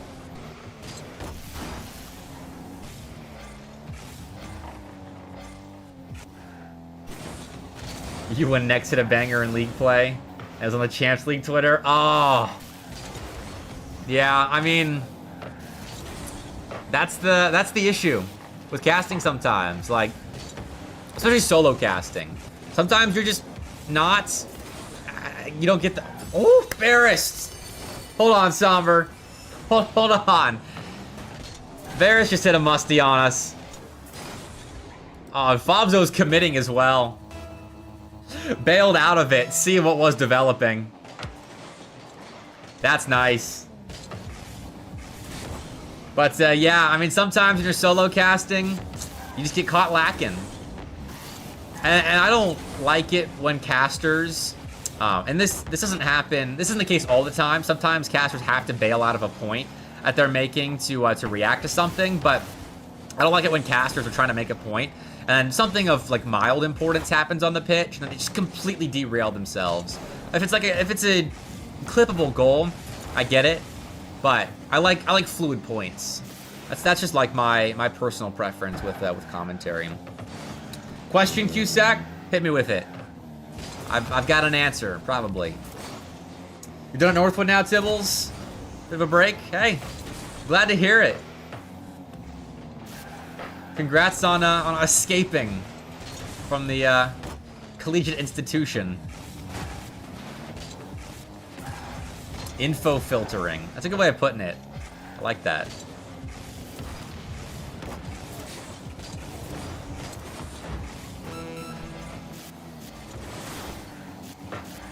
Alright, Winthrop Academy have to wake up pretty soon. Because they are still scoreless. 4-0 aggregate across 2 games, and that's how you wake up right there. Phantom setting off the alarm clock. 9 minutes and 41 seconds. That's when Winthrop Academy had their alarm set. They'll get one back, but still do need another. Fitting that Phantom provides it. And, I think he did come into chat. One of the Winthrop Academy guys came into chat between this series and their last one. And saying that Nakari's been coaching the team. And actually, hold on a second. This could be a 0-second play. Monster King, double. Short and cleared away by Fobzo. Oh, man. Winthrop Academy had options right there, but the double tap, definitely the highest risk option of the two of them. Had numbers. I think it was a 2v1 in transition, but didn't elect to play the numbers, which, fair enough. Monster King, I've been hearing a lot of good things about you. So I respect the confidence in going for that double tap. But once again, that was St. Clair Gold's game to lose. Definitely the better team all the way through, but Winthrop Academy found a surge there at the end, which you can win series off of late game surges, don't get me wrong. Even in a game where you don't look like the better team for the majority of the 5 minutes, you can still win a series off of comebacks like that. But not to be for Winthrop Academy right there, despite the numbers in transition on 0 seconds. St. Clair Gold looking really clean. I wish we had watched that Davenport Red St. Clair Gold match. I wish, honestly, I could have had 2 of me. So we could have watched the Florida and Winthrop Academy match and Davenport versus St. Clair Gold, because both quality series. But I don't know how Davenport was able to stifle a pretty effective St. Clair Gold attack. Also, Cusack, I'm still waiting on your question.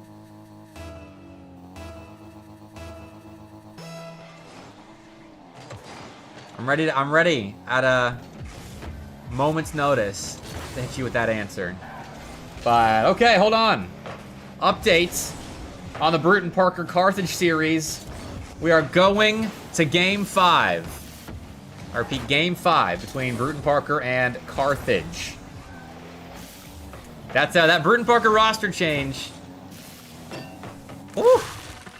Still looking a little bit uncertain. Start of this semester. Antics taking Manny's spot. Apparently, it was a team vote and decision. And I'm interested to see how much it moves the needle, which I can respect the change, honestly, because Bruton Parker was a team that I think kind of stagnated at the end of the season last fall. It felt like hit a ceiling, and Antics is a type of player that can raise your ceiling, but at times in his career he's also lowered the floor. Mikari has left the match, and whoa. Okay, we do get a pause. For the record, I am I'm not an NECC admin for this.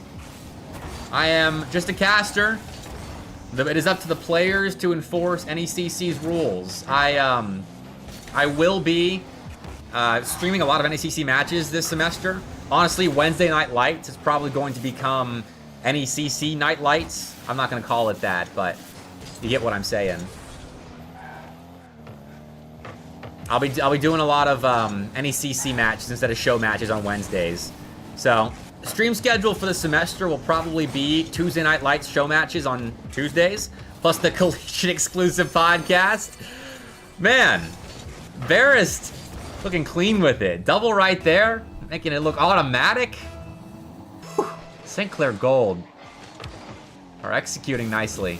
Everyone's hitting shots like that in this series. But yeah, Collegiate exclusive podcast recording on Tuesday, followed by Tuesday Night Lights show matches, and then I'll be streaming NECC matches, probably starting at 6 Central. Probably do a 6, 7, 8 Central, a couple of time slots on Wednesdays. See what the schedule gives us. But there's also another clean shot from Fatal Leaf. He's hitting redirects like they're simple hook shots tonight. But yeah, wed neck day. I don't think I'm gonna call it that either, Somber, to be honest. I like the thinking out of the box though.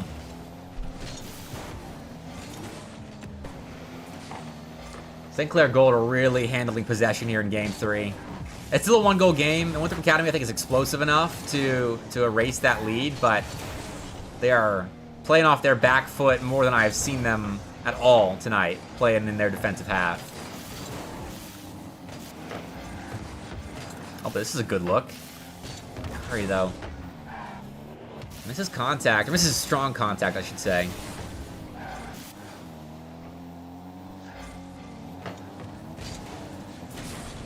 But yeah, Tuesday, Wednesday, CRL nights on the Mr. Bepic stream. And then probably some weekend coverage of CRL if we get it back.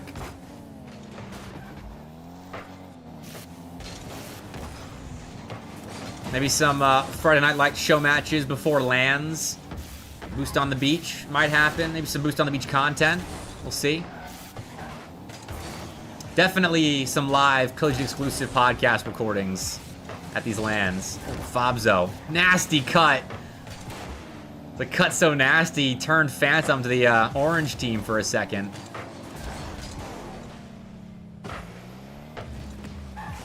And still, Winthrop Academy can't get much going in offense. What are we at? 60% field domination. 9 shots now for St. Clair Gold. They've converted on a third of them.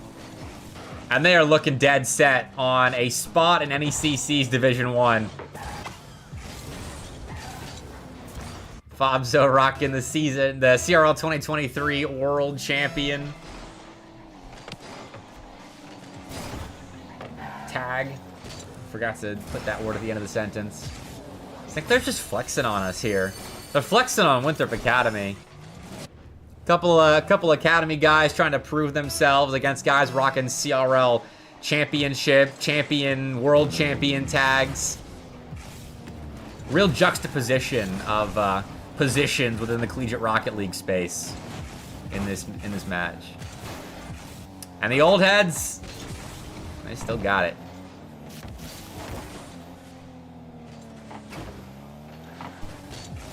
Seeming like, based on how Game 3 has gone, well, looks gonna be deceiving. I was gonna say it's gonna be a victory lap for St. Clair Gold, but Nikari gets one back. This is a nice dunk. Didn't have the boost to really pick his spot perfectly, so had to have the car control with his flip to do it. And now with kickoff, decent look. Nikari won't put that through Barrist, and Barrist takes Phantom out, so there's no immediate chance from that face-off, and St. Clair Gold, with a big clear, will waste a lot of time now. Precious seconds for Winthrop Academy. Fail's been bumped off the ball, but there's no boost. Monster King's got none. Phantom did pick up a full tank, but loses momentum and is taken out at the end of that play. Nikari needs one right here, right now. We got to see a crazy 0-second kickoff goal, and I don't think either will transpire. St. Clair Gold are heading to NECC's Division 1. Got a feel for Winthrop Academy, dropping 2 in a row. But really, really quality opponents that they played in those series. Davenport Red, St. Clair Gold, 2 teams I think could be top 32 talents. And drop them a heart before I leave. Of course, Nikari, happy to have some quality content on stream, which, speaking of, let us quickly, before I start setting up for the next match. This is Game 5 between Bruton Parker and Carthage, I do believe. And looks like Carthage need a late comeback now. Otherwise, it'll have to be a lower bracket run from the boys up in Wisconsin. And looks like it will be a lower bracket run. A little bit of frustration there on the... Oh, I'm not even showing it. I didn't transition. Oh, my word. And now I've refreshed it. F5's my transition key. Of course, Monster King, thanks for showing your stuff off tonight. Excited to get to watch you guys some more this season. But Fatal, thanks for the follow, my man. Congrats on the win. Division 1 for you guys. Oh, I wish I was showing those final 25 seconds. I'm a bit of an idiot. But that is a loss for Carthage. They'll be dropping down to the lower bracket of this bracket. Cleveland State beating Southeastern Oklahoma State. It's a lot of words. 30-second ad, what'd you miss? I complimented you guys on making it to Division 1. Carthage and Bruton Parker just wrapped up in Game 5. Cleveland State also just won in Game 5. So it'll either be Cleveland State or Bruton Parker popping into NECC's Division 1 from the upper bracket. And then we got St. Clair Gold with the 5-0 win in a best of 5. Either way, it's the wins that count. I'm sure that'll get corrected. You Soul got to do better. Hey, keep your head up. You guys will still be demons in Division 2 for sure. This is a stacked tournament, honestly. Like, you've got 8 teams that can reasonably be in the top 40 of CRL. Might already be in the top 40. Southeastern Oklahoma State probably not, because they don't have the resume yet to really be ranked. But the rest of these teams, I think you could make an argument for being in the CRL top 40. Gotta make my preseason, well, it's not even really preseason anymore. Gotta make my rankings probably tomorrow or tonight. We'll see how I'm feeling after this wraps up. If I'm in a rankings making mood, maybe we'll do it live. But I'm getting kind of hungry. So it might be dinner time after this stream, so I may not do it live. We'll see. We'll see. Playing it by ear tonight. But Carthage and Southeastern Oklahoma State play each other in the elimination match. And then Bruton Parker and Cleveland State playing in the promo. Loser drops down to get the winner of Carthage and SE. So the bracket's looking like. Yeah, you too, Fatal. Glad I got to catch you guys for that match. With my schedule being what it was, I was worried about which teams I would have to miss. So I'm glad I got to see you. Looking strong. Looking very strong. Excited to watch this new gold roster play this semester. But all right, we got 17 minutes before James Madison and Keiser are set to play. And actually, we've got more to look at. Hold on. Hey, Fatal with the Prime sub. I'm gonna flashbang everyone in honor of you. Much love, my dude. Much love. Let's go check out the NECC placements. They started out at 6, same time as Florida and Winthrop Academy and St. Clair Gold and Davenport. And whoa, Daytona State 3-0ing Indiana. I thought this was Indiana's group for sure. What happened? Oh, what's up, Knight's mom? That link will take you to the Division 1 promo tournament. UNCC's playing in this one. So let me post this link for you. That's the placement tournament that you've got Charlotte and South Carolina playing in. Wow. Shout out Sullus. Okay. Anyone know how good these players are? Like, I know Sullus is good. I don't know much about Smoove and Geo, though. But if they're beating, like, this is the starting Indiana lineup that made some deep runs in CRL events last fall. They just 3-0'd them. Okay. They're good? Like, are we talking top CRL good? Or, like, they should maybe be in the conversation for top 48 good? You called it? I don't remember, Caribou, but I do believe you. All three of them in the same skill? Okay. Noted. Waterloo going 2-0 in placements. Ah, GVSU losing to Purdue. You'd say top 30? Okay, shoot. Remember how stacked the top 30 is right now. Because it is very stacked. But I'll do some digging on them. Because beating Indiana, I mean, that's at least a top 48 result right there. Oklahoma beating A&M in 5. Shout out Oklahoma. Albedo, if you're listening. Shout out. San Diego State beating NAU. Nice little West Coast action here. Shawnee State beating Humber. We'll see if they beat Waterloo here. Waterloo's got two teams, and I don't know which one's A, which one's B. They're not good enough to really be on my radar. Oh, Fisher's B team beating Bruton Parker's B team in 5. This was actually like a quiet banger. We definitely shouted that one out on Collegiate Exclusive last night. Florida Southern 3-0. Expected. If Florida Southern handle business against the Fisher B team, I'd say they're in business. And it looks like the bottom half of the bracket starts at 8.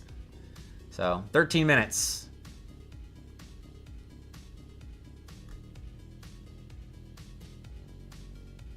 We'll keep an eye on that as James Madison and Keiser have their match up in 13 minutes. All right. I am going to go to a break for about 8 minutes or so I can get Somber set up in the booth with me. My graphics set up.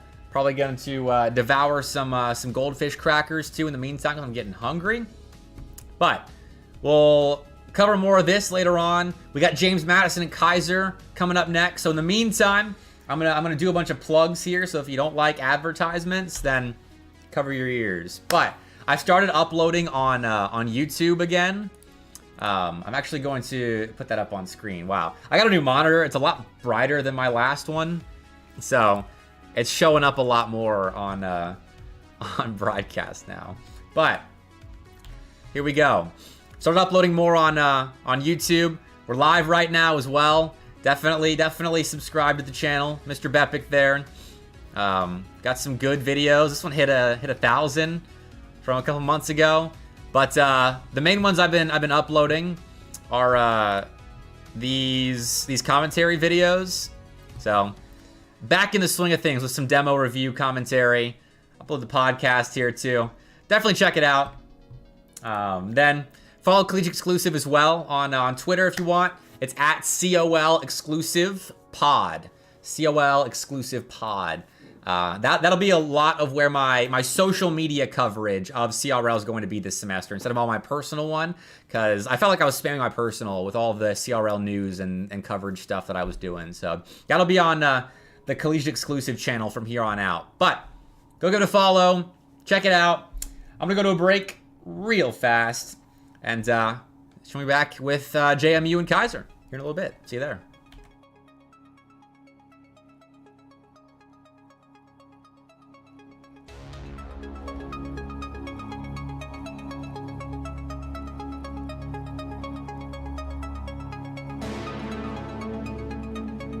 It can't be bargained with.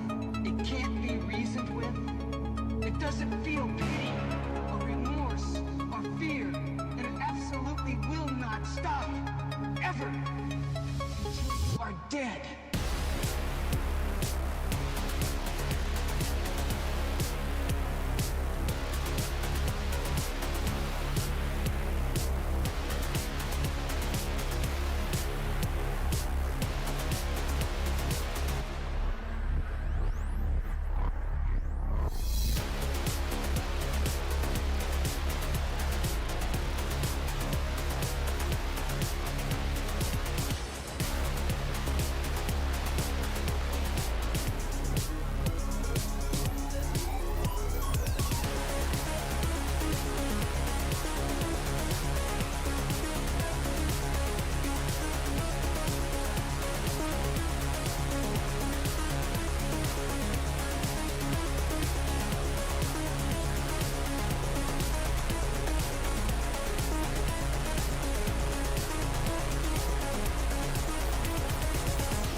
Good evening and welcome back to Wednesday Night Lights. We had Tuesday Night Lights last night, first show matches in almost 3 months. Felt like an eon, but we are back with show matches, getting everyone ready for the CRL season. And even though it's kind of underway, we still got, I guess, technically a preseason show match to show off 2 rosters that's looking to make some more waves this spring. Before we get into that, Somber, my man, welcome back to the Night Lights booth. How you doing, my friend?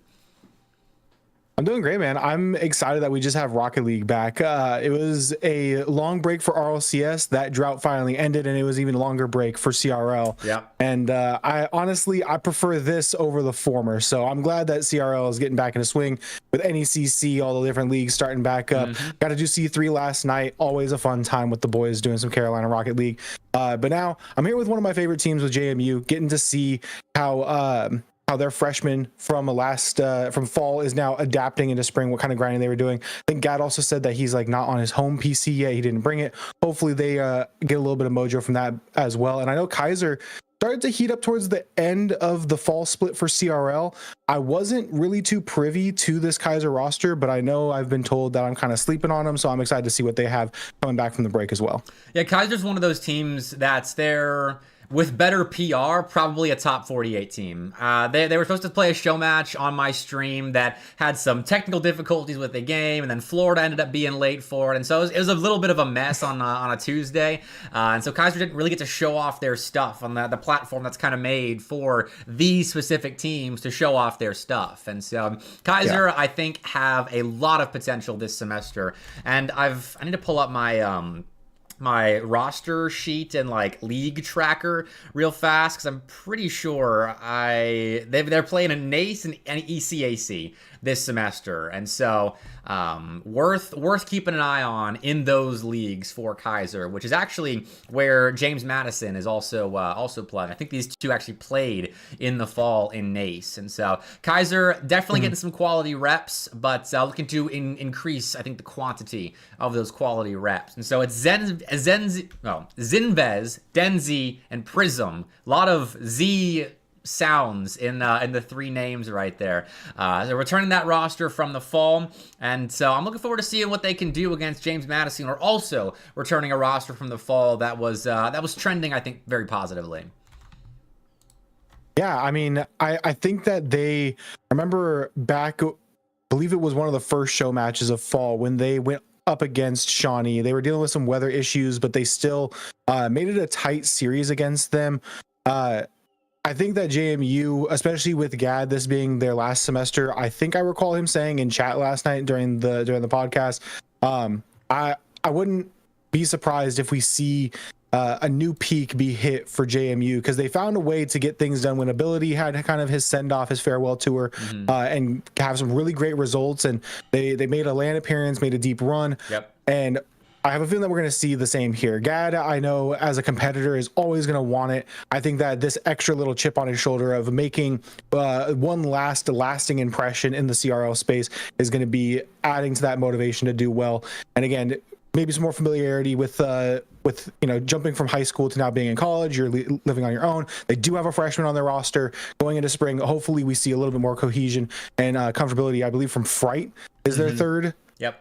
Yeah, so seeing Fright kind of step up into a bigger role, I'm just excited for JMU, man. I want them to do well. I want Gad to do well. And I think that this is both a good opportunity for JMU to show that they can start off on the right foot against a quality opponent like Keiser, and vice versa, give some of that positive PR, like you said, for Keiser starting their spring off on the right foot. Yeah, I think both these teams are in positions where they're excited to grind with this team. They've got a semester under their belts, and they are really grinding in preparation for what hopefully is a semester with CRL. If not, then your goals kind of shift from doing well in those opens or whatever the format might be to then, if you're Keiser and James Madison in NACE, kind of winning your group and making a splash however far you can go until you run up against a quality team or a brick wall in the playoff bracket there. And then your other leagues, trying to see how far you can go and kind of build a resume as you go along. And this is a pretty good start, and both teams are in the lobby now, and so we'll see where they stand here January 28th. Still kind of preseason, but kind of now into the season, so you'd like to be seeing some quality form from these guys. Doesn't have to be mid-season form, just has to be, I think, quality. Best of 7 now, somber Wednesday night lights show match here between James Madison and Keiser. Off rip, looks like there might be a little bit of a rust here, as this one just going to be a straight shot in. Fright thought that they were going to get the cross court touch, but instead it's right in the back of their own net. And like you said, you're not expecting perfection, especially in the opening 5 seconds, but they've had a couple weeks to get things locked in, but it seems like JMU might need a couple minutes to feel out this game. Hey, if you're gonna have an own goal like that in this series, the first 5 seconds of game 1 is probably the best time to do it. So we'll honestly, thank you, Fright, for starting us off with a bang for real. That was a clanger of an own goal, but Keiser are gonna build on it. Got themselves a 2-0 lead 27 seconds in. Yeah, and this one, it's not an own goal, but it is still a defensive mistake. Gad trying to pinch that off their own post, look for the clear instead of the safer touch, and they get punished for it with a nice easy tap in, and Keiser up by 2 in the opening 30 seconds. Maybe JMU can get something off the kickoff. Not the best first touch from Denzi. Tyler will try to keep it central here, but Zinvez decides to take possession. We'll fling it over the top. They'll follow from a teammate, so free ball for Gad to go ahead and get this one over to Tyler. Great communication coming out from these two, as these are the two kind of seasoned veterans for this JMU squad. We saw them link up, but again, it's going to be the question mark of Fright. How are they going to be coming into this spring? How are they going to be playing after this break?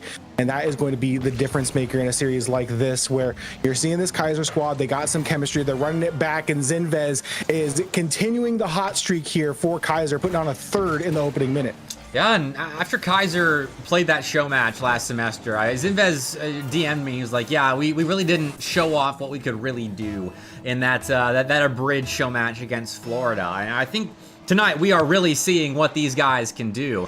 And some pretty decent PR already in the first minute for the Keiser boys. But James Madison have slowly been getting more footing in that blue end, and so we'll have to be more of a full field quality game from Keiser. So far, they are killing it in the orange end, but trying to play some more defense now. And with that heads-up demo from Zinvez taking out Fright at the midfield line, I'd say they're probably still killing it across the entire pitch, because this should be 4. Yeah, another just miscomm, not really fully participating in active listening in their communications, and a double commit from Fright leads to an open net. Gad had a little bit of boost, but not in the right place to try to scramble back for that one. This has just been kind of the story of JMU trying to find something out downfield. We saw the Gad to Tyler, didn't quite work out. We're going to see Fright on a solo attempt, gets it past 1, and now lines up the double. Might be a big momentum play here. Gad underneath forces the clear out, but Tyler at the midfield will be able to maintain at least a little bit of control here. Does get dunked, and we'll find our way right back into JMU territory. Not the best touch coming out from Fright into the corner, but does delay Prism enough to get Gad underneath the ball, and a nice beat despite the contact. But all the time in the world here for Zinvez, except as I say that, there's a quick pre-jump to go ahead and pinch that across. JMU is starting to pull out some of these fast tactics and know that they need to up the tempo here as we approach halftime. You started saying that right as you heard the jumping noise from the player off camera attacking Zinvez. JMU being a bit more proactive with their rotations in offense here, and actually a whiff right there from Denzi could have given Fright an opportunity to score, but Keiser was pretty quick to recover. I don't think Fright really had a lane to shoot, but either way, it's opportunity for the Dukes here in game 1, though Keiser flipped things right back around, and if Zinvez had expected that a little bit of chaos on the orange goal line, could have been 5 for the Keiser guys, though I'm sure they're happy with the 4 they've gotten so far. This is still a dominant game 1. Even with James Madison slowly working their way into it, Keiser are firmly in control. Yeah, like you said, despite getting that little bit of time spent now in the blue half, nothing too threatening. Will be a good shot opportunity, but all 3 up, and we'll pinch that away, give them some time to get back in position. But right now, 4 goals is more than comfortable for Keiser. We're playing with a deep third. They're just kind of trying their best at launching it downfield, trying the 2-man offense, and not really worrying about trying to pressure. And why would you? With a minute 40 left, being up by this amount, it's not going to be really that scary unless JMU shows you something to worry about, right? And then again, try to just lead a counter downfield, play a little cut, backboard pass maybe, but Prism is there to scoop that one around, find a second touch across the pitch, looking for a third, but Gad will be there. Soft touch back, looking for Tyler, but again, quick goes up at that midfield line, going to fully contain JMU here to their own half. You know, with Keiser playing as well as they are right now, I mean, if this does continue and continue to improve as well as the semester goes along, we're really seeing a very deep talent pool in the state of Florida. I mean, you got Florida Southern popping up this semester. University of Florida we knew was already good. I think Florida State has a chance to pop back up in the next couple of semesters. And I mean, USF, UCF, always good teams. We don't have anyone kind of at the top. It's that marquee Florida team. But I mean, even the University of North Florida just hired Kybert's Tom as their new director. So they'll be definitely popping up, showing a real serious bit of investment in the esports program there. And so Florida is becoming a hot spot for CRL. It was Tennessee and Texas for a while, but Florida really on the up and up. And it's performances like these that are guys that want to grind and prove themselves, like the Keiser trio, that lead to that sort of standing for a state. Yeah, I will say something that I've noticed just through talking with players, whether it be through interviews or just chatting with them, like at DreamHack, talking to these players that are getting these opportunities and, you know, up and coming programs and players that have gone through their freshman year, didn't quite have the support, but they're taking it a little bit more serious going into their second or third year.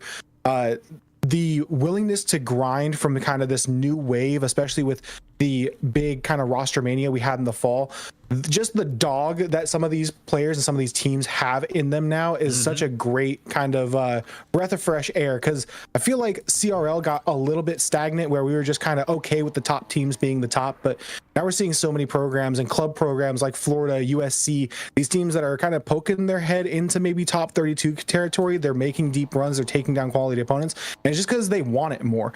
So I love seeing a team like Keiser come in and they're just showing that, like, hey, with the right amount of hours and the right attitude and some chemistry between us, we can really take it to some teams that you may not suspect that we can take down.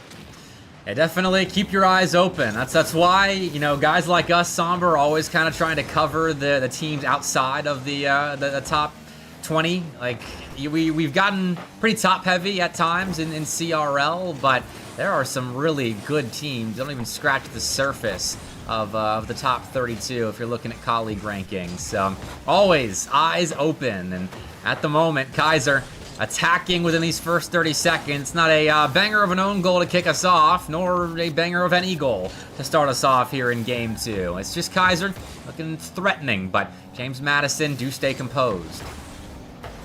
Now already off to a better start, not conceding 2 goals in the opening 30 seconds, and now looking to build a little bit of pressure. Tyler will fake the challenge, try to 50 this one. It will be able to be saved away from Gad. It was a little hairy there, but they do get the save across the goal line and put it into the corner. Now Fright, a little bit of a car change, but Demo comes through. They're not going to be able to get that dribble play off. It's going to be a dump off pass to Zinvez, just off target, a little bit too far to the right as well. Prism now downfield has won with Zinvez downfield, was trying to look for a bump, but an early challenge coming out from JMU, and more pressure, more shots back middle. Gad with the save, looking for that boost. We'll be able to grab it and maintain possession off the sidewall. Looking for a counter here, able to play it past one, but Denzi is there. Now looking for a Keiser, trying to escape their own half. That was a great reactionary save from Gad to prevent the opening goal from falling Kaiser's way, and now give the Dukes a chance in their offensive end. And he has kind of assumed that role of the front man, trying to both kind of visually be the leader of this team and the guy that does the interviews and is public about what this team can be, but also on the pitch. He leads the troops quite well and has really been improving his own individual game to lead by example over the course of these last several semesters, actually. So right there, making a good play to keep us level, but this time it's Fright making a stop, though. Gad goes up with him, and he did have boost to make a play right there. The comms aren't completely on point for JMU. I think they're still recovering from that break they had between fall and spring, and Keiser are all the better for it. Yeah, it looks like maybe they were going for a team pinch of some kind, but instead it's a double whiff, and that leaves Tyler in an awkward spot and a banger of an opening goal here. Although it is coming now down towards the halfway mark, JMU have had some decent opportunities, but just need to find a way to convert, have a little bit of an edge to their offense. And right again, looking to try to start it off of a kickoff, gets it past one. Guy went for the double commit, now looking for the bump, does connect, and the slow roller will find its way through, and JMU find their first of the series. I mean, that was a double tap by its original definition on Denzi. Gets bumped up ahead by Gad, and then Fright makes contact as well after Denzi almost recovered to make that save. James Madison making sure that final defender is dead, but halfway through at game 2, James Madison finally get on the board. Took him a second, but that's why we play best of sevens here. I like to see teams develop, and James Madison have been. Yeah, and I would say that JMU in the best of 7, they do fare a bit better. I've seen times where on these show matches, you know, the first 2 games don't go their way, but they end up forcing it to a game 6 and they find a little bit of momentum. So maybe a little bit of a warm-up game and a warm-up half here heading into game 2, but now with 2 minutes on the clock, looking to build on that little bit of momentum they did get. Infield pass goes wayward. Fright will be able to catch back up to it though, make contact on the 50-50, pop it past Zinvez, and Gad is right there to receive, and now looking for a flip reset, able to get it past Denzi. Tyler with a follow-up. Fright also up, and that soft double commit gonna lead JMU having to rotate back, and a counter opportunity for Keiser. Tyler is back on defense in a long clear downfield, again just trying to go back and forth at this midfield, establish a position heading into these final 90 seconds. Fez will beat Tyler clean right there. That pushes Gad backwards to the play, so makes some contact, but this car was forced into a position where he's easily demoable, so has to respawn now, and it does so well. Very good respawn. Makes some good contact, and his presence known on the goal line, and eventually finds a clear, picks up 100 boost, and 1v2 in the corner, leads to Gad centering the ball, though no one could commit on it. I don't blame him. That was a pretty low percentage couple of beats right there out of the corner, but it was an opportunity Gad created that JMU aren't able to clean up on. JMU with that one being much more understandable. The second man been a little bit lacking. They've been just a touch slow to these plays, have had plenty of opportunities that needed that extra cleanup touch. This game could be looking much different, but heading into 40 seconds left in game number 2, tie ball game, and JMU still trying this playing and chase attack approach. Denzi going to try to chain dash their way around. Fright will grab one touch, find a second off getting that sidewall reset. Now Tyler, touch over. Denzi was anticipating it, back out mid. Gad is there to disrupt the play, does just enough to allow Fright to clear it out. A nice pop back into the corner, needs one more centering touch, but again, Gad low boost, doesn't want a full commit here, knowing that overtime might be looming. They're just happy to play pressure. Tyler back out mid. Fright gonna take their time, has the resources, looks for that sidewall skim and cannot connect, but a good 50 will put it dangerously. Denzi now trying to carry it out, and 0-second drill is in effect. Tyler back out mid. Fright is there with a nice beat. Zinvez, it has the legs, and it does not need the secure off the 0-second long shot. Zinvez wins it for Keiser. Oh, I have no idea why Denzi is stealing boost on 0 seconds like that, but Zinvez had maybe 10 units of boost there and wins that 50-50 cleanly to find Denzi, who could have secured it if need be, but it's just straight in.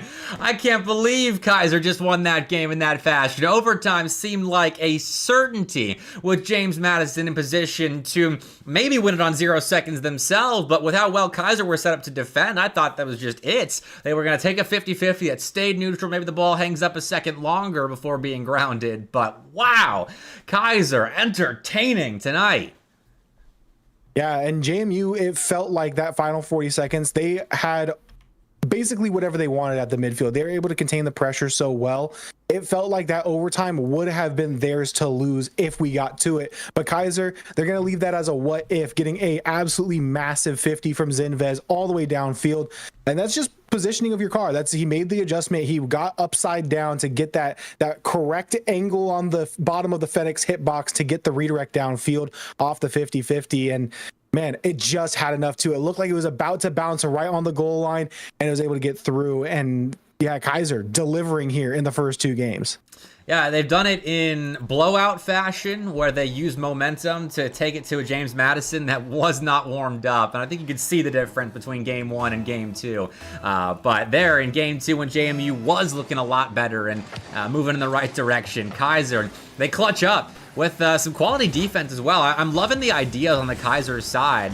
The double demo plays out of the Dukes. This is quality from Keiser on all fronts. They're not just exploiting mistakes or anything like that on the James Madison end. They are creating their own opportunities and defending well on their own goal line. So if it keeps up, 30 seconds in, nothing doing for either side as Keiser stacked their goal line, but it's just Denzi now. Pass across, sets up Tyler. Takes a second to catch the flick, and so that concedes his opportunity to score as the defense rotates back in, but James Madison have Keiser right where they want him, pinned on that goal line.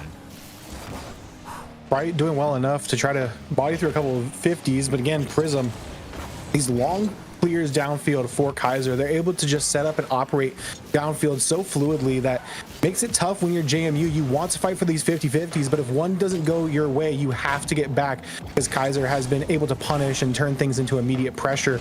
Nice 2-go and a shot on target. And to buy enough time on defense, though, off the rebound for the defensive Keiser to get back in position. Denzi not able to make contact, but Zinvez is there to help out and play cleanup down below. A nice catch, but still contained here at the midline for JMU. Fright not able to continue possession. Tyler an early go, doesn't bite for the fake. Denzi trying to continue the play. Tyler fighting through a couple cars. Gad go ahead and pop and just try to again get this once back to the midfield line and set up offense. But Keiser right now through the opening minute and a half has done well to kind of make this more of a fight rather than just letting JMU set up camp here at mid and just kind of dominate on their half. Yeah, and I think James Madison right now in the field domination stat, definitely dominating. It's 65%, but like you said, Keiser are pushing back enough to where it's like a high number on James Madison's side. We played a lot in the blue end, but it's not been right on the goal line of Keiser. They have found those soft clears to alleviate pressure and make sure James Madison can't just keep the pressure on until eventually Keiser breaks. It's been very composed from Keiser here. And once again, it's a slow game to start for them offensively, but JMU, they got to score eventually, I feel like, before Keiser just flip a counterattack and score the opener here and negate all of that good early pressure from James Madison like we were almost seeing there with a Zinvez demo up front, but the Dukes recover, and I guess now it's their turn to try and push back on an oncoming attack. Prism shot will go wide, and Gad thought they're gonna have time, but again, Keiser just quick to the punch, especially with these corner challenges, trying to force things back to that backboard, maybe a drop down pass here and there. A redirect from Tyler at the midfield. We'll go ahead and push this one down into blue territory again, but can you hold it outside of this Keiser box? Zinvez will be able to come along with no boost and find a good save and clear out. Denzi, low resources, but enough to try to get this one down. Uses that flip late. A nice second touch to 50 it out. Tries for maybe a pre-jump on Gad, but he does not bite. Gad, a soft touch and a demo. Gonna set up an open net for Tyler, and he hits the angle. Tyler gets the goal on the board first here for JMU. Nice play up front. Fried and Gad together. A little ticky-tacky passing play. And with some space cleared up front, that'll be an easy tap in for Tyler. 1-0, better late than never for James Madison. They'll find themselves a lead, and this is what they've been building towards. All the pressure, all the improved defense from how they started.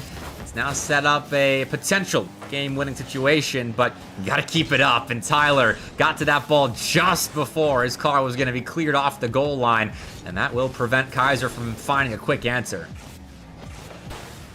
Tyler is going to be able to cut and force that touch out from Denzi, but Gad and end up just setting it up for Zinvez to go ahead and tap it on in, and just like that, we're back to equilibrium between Keiser and JMU. Oh, and Gad just let it go. Zinvez, he was quick to get up off the ground to score on 0 seconds last game. He's quick to get up off the ground to punish that Gad mistake, hitting the ball too hard off his own backboard, not enough towards the corner, too far centered. And Zinvez cleans up. Everyone on the Keiser side is contributing. This is a well-rounded team at the moment. It doesn't seem like there's a weak link on anywhere on the field for Keiser. And so, the minute left. Let's see what both teams now have in the clutch in a very important Game 3.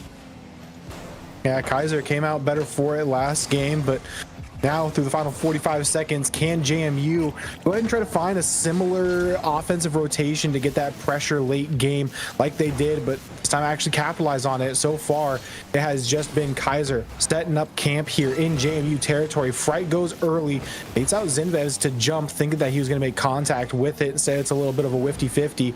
Denzi, Arsenal reset back down. Gad will find the 50. Zinvez double tap taken away by Fright. Been a centering ball. Denzi back mid for Prism. They're going to turn off. Bow that one over to Gad, and out the sidewall Gad goes. Final 10 seconds. Fright on the infield, gets it to the corner. Tyler tracking it down, gets the beat, but the angle is off target. Gad trying to just keep this one alive in the blue corner. Zinvez downfield. Fright is there. Again, right back into the hands of Zinvez, but they'll punch that one into the dirt, and we see overtime here. The Fates have declared that we still deserve an overtime after we were robbed in Game 2. So, OT we go, though Keiser had a couple of pretty quality passing plays. Well, quality opportunities. The actual passes weren't so quality. Just a little bit too far out in front. And I'm sure they want those back, but got to recover for overtime now. James Madison getting right into it with about a possession, though might have been short-lived as Zinvez was on top of that Gad touch, but it's just a little bit of extra defense for the Seahawks as they'll clear their zone, and well, it's some confusion in the midfield. Not sure what that was, but we'll keep going back and forth. Everyone can settle in. Yeah, gonna see probably a lot of ping pong ball, even if it is from the midfield. Just a lot of back and forth. Not quite booming clears, but touches that are hard enough to make it to a back wall or a back corner, and then just trying to play possession, get a beat past one, and try something here. But Gad will win out the 50-50 underneath, keep it alive in blue territory. Fright flip a reset, looking for one more off the backboard. Had Gad and Tyler both waiting in the wings, a little aggressive positioning here for JMU, trying to find the game winner and game ender here in game number 3. Tyler flick past one, gets sent to the scrapyard for it. Now Denzi takes all the time in the world. Gad is quickly encroaching on it, though. Zinvez will help out. This one back to the midfield line. Prism underneath. Gad chasing down. Now Prism has a setup for a solo opportunity, but the possession gets away from him. Bright tries to get it out of the corner. Tyler downfield. Again, Keiser, they're quick on these challenges. They're almost just reading these passing plays like they know they're going to come through. Every clear seems to be wanting to get it into a teammate's hand, and Keiser knows that. They are so quick to intercept these passing plays and not allow JMU to get these quick counters downfield. Denzi flip reset denied by Gad, and we go again here from the midfield line. Now, honestly, I think Keiser's speed in assessing situations and jumping towards challenges is kind of the biggest factor in what's put them in front so far. I mean, game 1 aside, because that was a slow start from JMU, whereas Keiser really came to play early. Games 2 and 3 have been shaped by Keiser's speed in challenging. It's helped them in defense, set up those pressure alleviating touches. It's helped them now in offense to make sure JMU can't break out of the orange end easily with the counterattacks that they want to build, because they are hunting for each other, but Keiser won't let them. And so now another attempt to break out, and this time Denzi lets the ball come to him a little ways, and that forks possession over. Fright's going backboard now. This is a great chance for Fright, but it is interfered with enough by Prism to stop the initial opportunity, and Prism gets back for the next save and the follow-up touch, and now we're off to the races with an open net. Zinvez was taken out before he can get that extra touch to score the game winner, as it's heroics in defense from James Madison, but here come Keiser hunting a second. Here 3 minutes into overtime. It's taken a little while, but the floodgates seem to be opening as Fright tries a redirect, and that might have been in if he didn't have a defender right in his face. Ooh. Had about a solid minute. That one gonna rattle off that upper 90. Had about a solid minute of back and forth shots. Both teams netting about 3 of them, it feels like, of what could have been the game ender. We're seeing another one there, just everyone on the ball. Another one comes through, and it will be punched through by Tyler. Who else but Tyler to go ahead and end the game here, and JMU get their first win on the board. This is one of the biggest strengths of Tyler as a player. I swear his shooting, every time I watch him on stream, is crisp.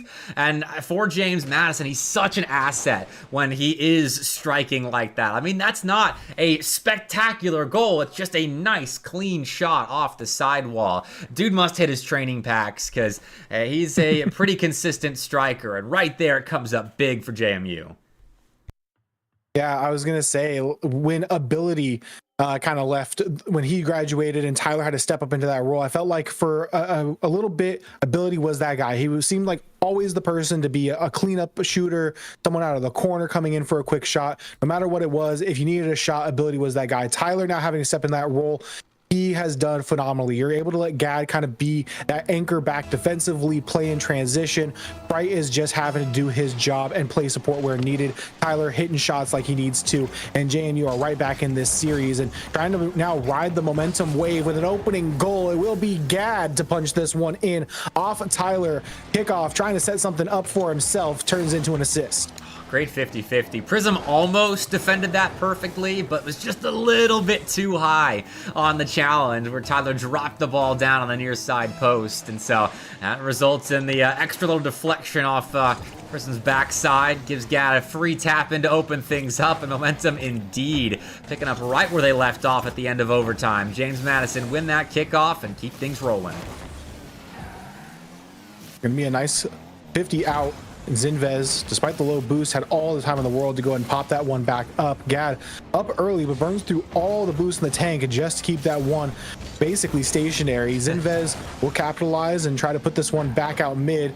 A little bit of a soft double commit. Prism is in a good position to try to stall this one out. Tyler does get the pop over, and Zinvez with a full tank of boost now has to go 1v1. If you can't get the ball, get the bump instead. Tyler is sent to the opposite side of the pitch. Now Prism, a little bit awkward, but does win the 50 out. Denzi up in the skies, now chasing this one down again, and Tyler seemingly being that lead man now heading into this game says, I'm feeling hot, let me get the ball, coach. Now trying to go 1v3 against the Keiser defense. JMU swarming, but the counter is on. Denzi flip a reset. Tyler is there. High clear off the backboard. Gad can't read it.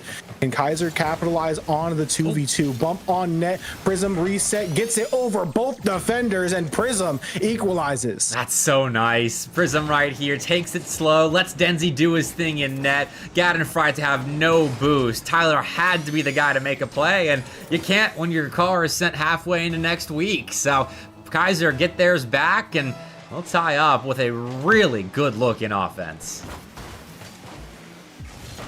They might be able to find another one off the kickoff. That's a good 50-50. Tyler gonna be able to rotate back though, and now two, having to decide who's gonna go for bump, who's gonna go for ball. Doesn't work out here for now for Keiser, but might be able to grab some boost and try to force at the midfield. Gad does find a second touch, but will concede possession over to Zinvez.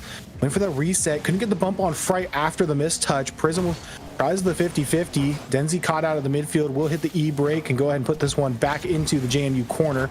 Fright 50 out. Zinvez is there, but gets dribbled by Fright out of the corner. May not work out. Prism trying to keep it center, and great defense on the scramble back by JMU. Prevent a second going in from Keiser. Zinvez tries once more off the backboard, fakes the shot down below, denied again, and JMU putting in work on defense right now. Yeah, they're having to really stay frosty on the back line. Really quick reaction from Fright to save what would have been a Keiser lead if he doesn't make contact. And now Tyler, nice snap read out of the corner. Fright's ready for it and strikes perfectly.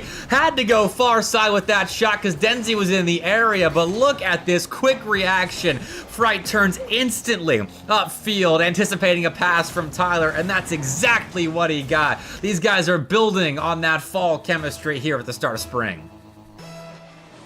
It looked like that same type of play that we saw in the first two games between Gad and Tyler, trying to get these redirect touches into each other and trying to force these quick counter shots, and it just wasn't quite working out. But they're played perfectly. You fake you fake like you're going to take up the wall, you get the clear instead, and Fright again just snap decision making coming out from the freshman, able to get that ball in the back of the net, and now they get to operate with a lead here heading into the second half of this game number 4. Denzi not going to be able to catch back up to the ball. Covers on the back wall of JMU. Now Tyler, free ball at the midfield, just going to pop it up, leave it for Gad, launches it to the backboard. Zenviz is there, but it's not going to be a lot to do with it. No boost in the tank. Not able to grab the catch either out of the corner. Tyler going to try to put some pressure on here as they have the resource advantage. Will be a nice easy go for Prism, and Gad going to take this one all the way back to their corner, try to reset the offense from their own half. Gada's coming to this series with a patient mindset, and here it's conceded a couple of scary chances too. Keiser, great pass right there. Got everyone jumping on the goal line. JMU making certain that they had a block, as everyone wanted to contribute towards the save, but that's a dangerous sequence, and it's gotten even scarier now with an open net that developed for a moment off the back of a Keiser demo, though James Madison will get away unscathed. Bit scary as Gad did have a chance to maybe dive in as the third man with an offensive attack rolling, but he has been playing it patient in some of those positions tonight. Not looking to go too aggressive, especially not now with a one-goal lead against a very scary Keiser team, as he knows just how potent they can be in counterattack mode because they entered it 30 seconds ago and haven't left. Gad trying to make the heroic save, does get it to rattle around a few times, but Zenvez ultimately is there to punch it through. This would have been an all-timer here if Gad was able to get this one to roll out, but unfortunately the momentum stays on the goal line, and Keiser not this one back up under a minute to go, but JMU feel like they're in a position to shake that one off. They are going to need to find something off the kickoff here to try to set up that pressure, as it's seemingly coming scarcely in this final 2-minute stretch. Denzi going to put another shot on target. Tyler to save, right downfield. It's an open net down the other way. Can he catch back up to it? He will, and Fright, just like that, JMU finds the lead again. Rare critical mistake from Keiser. Prism is third man, the antithesis of what we just saw from Gad, whereas third man, he creeps up pretty far, commits to the challenge, and makes a critical misread. Free open net for Fright there. And that'll be JMU back out in front, but for how long? Zinvez center, and Prism's allowed to make up for his mistake. Was dimed up by the captain Zin. And with 40 seconds left, Keiser, don't let JMU celebrate too long. Bright was awkward, couldn't get out of Tyler's way. He was trying to make that cross net save, saw the passing play, saw the shooter in place, but just couldn't get it done. Now, this is going to be a nice kickoff. Fright forces it to the back wall, but Zinvez will be able to clear this one out. Final 30 seconds here in what feels like a swing game for JMU. They're going to need to find this one, or else it's going to be maybe a quicker night than anticipated for the Dukes. Tyler flips for it, but can't make contact with the ball. Zinvez tracks it down all the way down the pitch. Gad back out mid. Prism shoots. It's going to be just off target and rolls it backboard. Gad, again, just playing patient, trying to use some of that veteran presence on the pitch to go ahead and mount another 0-second attempt here for JMU, but it looks like OT is destined once more, and we get to see what the Dukes have in store if Keiser is going to find their momentum once more. Yeah, we're really making up for the OT robbery in game 2, though this one's a short-lived one. 6 seconds in, Gad has an easy one. Fright bumps Prism right there, who's a cheating player, and Denzi gets suckered in, starts moving upfield as he wasn't expecting Gad to just lob that on net immediately, I suppose. So it's a pair of third man misreads that kind of throw that game away for Keiser, though. That's not to say James Madison didn't certainly earn that win with a spectacular defensive performance. Their offense was good, but on that back line, they had to earn, just limiting Keiser to 3 that game.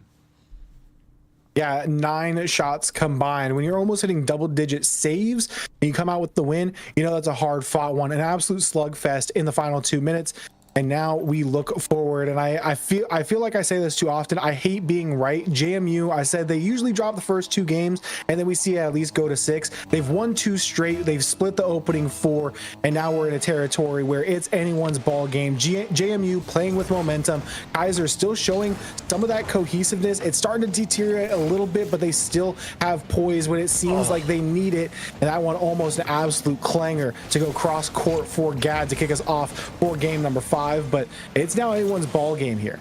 Yeah, I don't know if you remember in the fall semester somber, but when we started doing the show matches in preparation for everything to get going, there was a serious streak of like the first 5 or 6 show matches out of 8 or so were featured featuring teams that won the first 2 games and then ended up losing the series. I don't know if that's a preseason thing or just a silly little show match quirk, but we're kind of seeing that right now, where James Madison seemed to have all the momentum as they're playing at a higher pace, and now here scoring first in Game 5.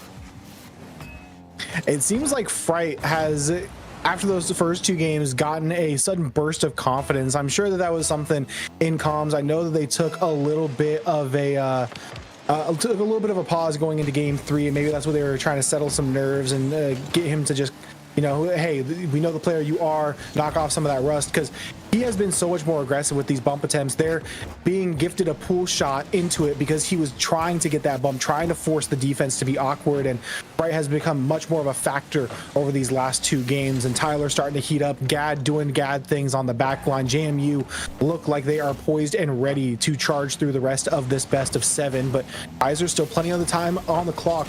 Go ahead and respond here. They just need to get back to that Game 1 form. If they're just looking like the more well put together team, they can really put a challenge on JMU despite the momentum they've earned. Denzi gonna look for a centering ball. Tyler soft touch out to Fright, gonna be given a lot of space here as Keiser not wanting to rush the ball. Eventually 2 do go, and Prism will be the one to 50 it out. Denzi again just waits for a couple bounces, waits for their opportunity to put this one downfield. Couldn't get the chip on Fright, and they're going to be able to find some possession now off of it. Tyler underneath, submarine play, will go ahead and doink that one in. JMU is rolling on offense now. And these are the sorts of moments, I think, for both of these teams early on in the preseason, when you've got pundits like us watching.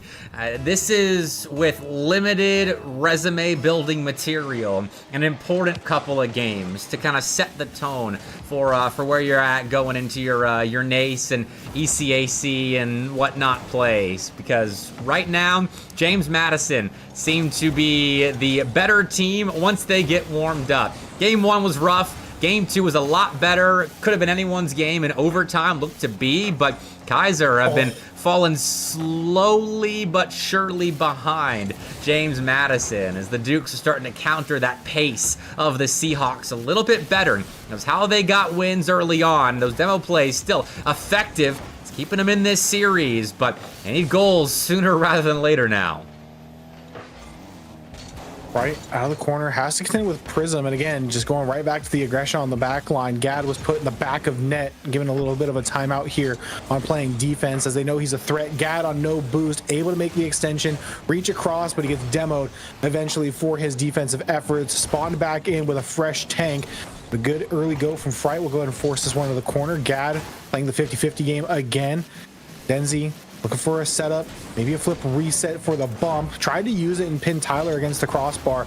Was not successful, but does put a little bit of awkward positioning here on the back line for JMU. A double commit and a bump comes out. Fright on the backboard, Gad down below. Ooh. Both go, neither make contact, and Prism gets the first on the board for Keiser. This is a bit of theft right here. Everyone's up ahead for Keiser as they are playing aggressive, and he just turns with no boost and not a whole lot of vision on where the defense was at, and dunks Gad.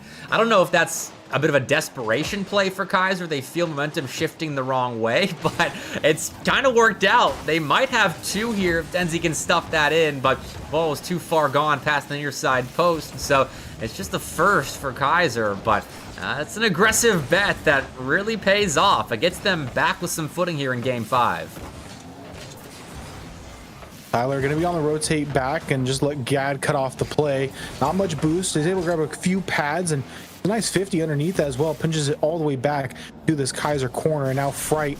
And I just concede that Zinvez has this one through the skies. Gad, again, patient play into the corner. Feed Tyler and let him go to work. Has Fright downfield. Going to just leave it up for a pass. He'll bring it into a fake, but does not bite on the defense.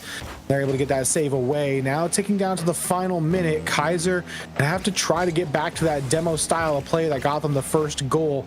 But do they have enough time? Do they have enough confidence to go ahead and try this, knowing that JMU is going to be able to play a little bit more comfortable? They still have the lead. They can try to find pressure here. We'll see what Keiser has in store for us in the final 45. Oh, Zinvez has disconnected, so we're going to pause that and get him back in here. But that's the perks of admin perms now. Make sure he's all good. But back on cams for now. And even though it's my show match, I don't know what the protocol is here. If we start from kickoff or what, or I mean, dealer's choice. It's your show. yeah, I'm typing it out right now. We'll get that sorted. But he just crashed and got back in here, and with 40 seconds left, this is a pretty important important decision. So both teams decided to go from here.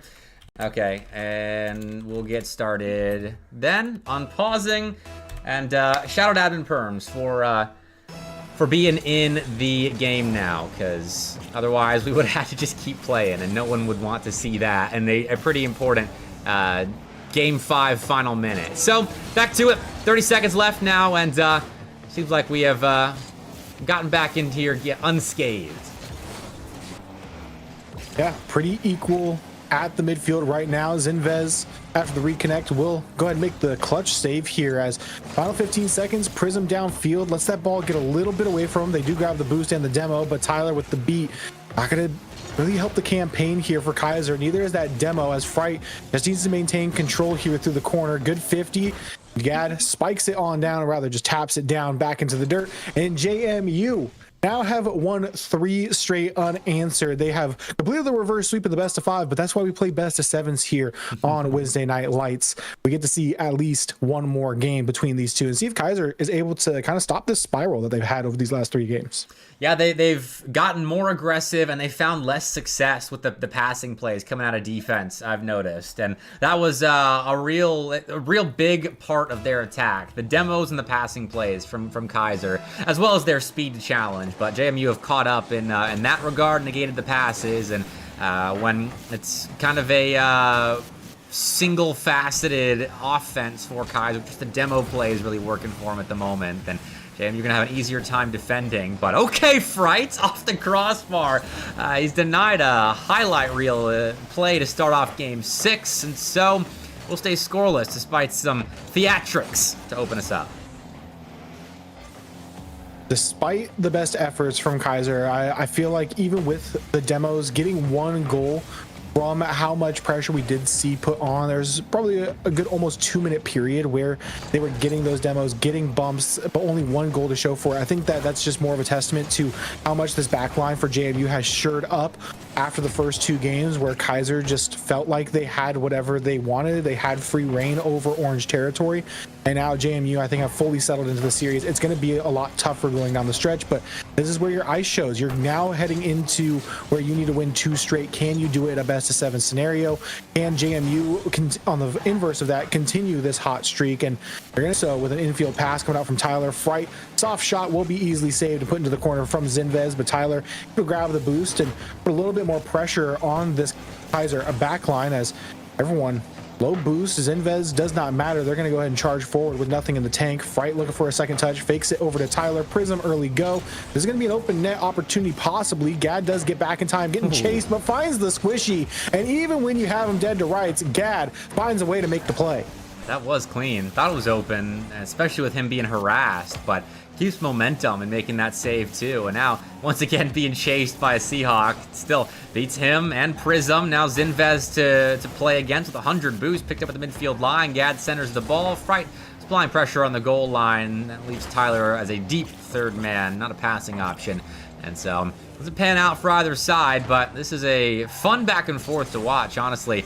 Both teams kind of trying to create in their offensive zones. The James Madison still looking the more threatening of the 2 offenses, as Keiser still just a little bit too flat.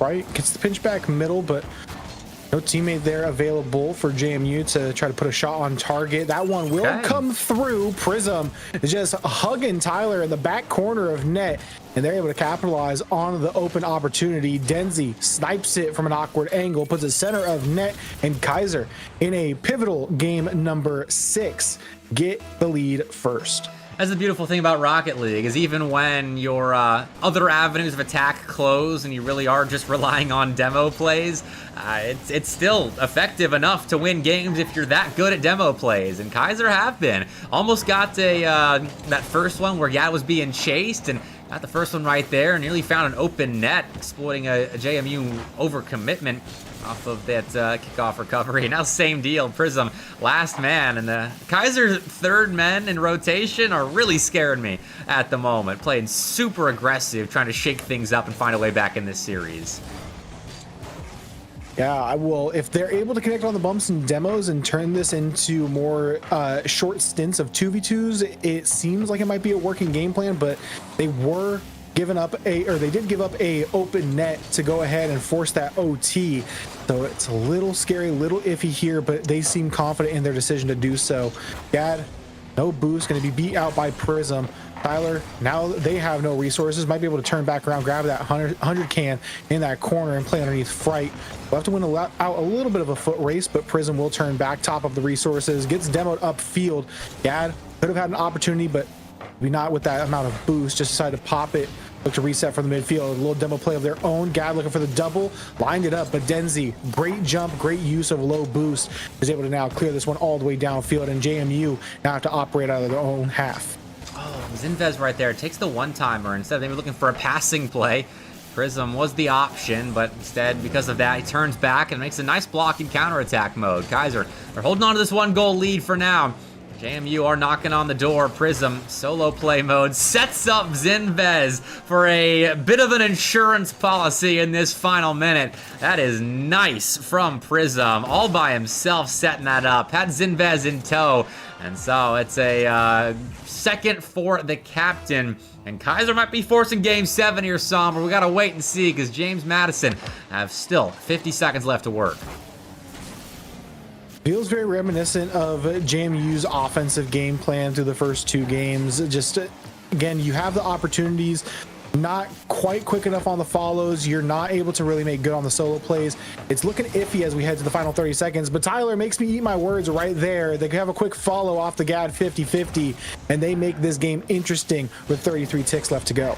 They have had a lot of opportunities that looked like they would be going in if the shots weren't just off or just caught up to by a defender. So JMU have been there this whole game despite the goose egg up on the board until that goal just went in. And with 30 seconds left, they just won the kickoff as well. They've got Fright on the goal line bullying Zinvez, but Zin's got Denzi in tow. Now it's Gad's turn. 36 boost in hand as Denzi already up. He beats him and connects with Fright to tie us up.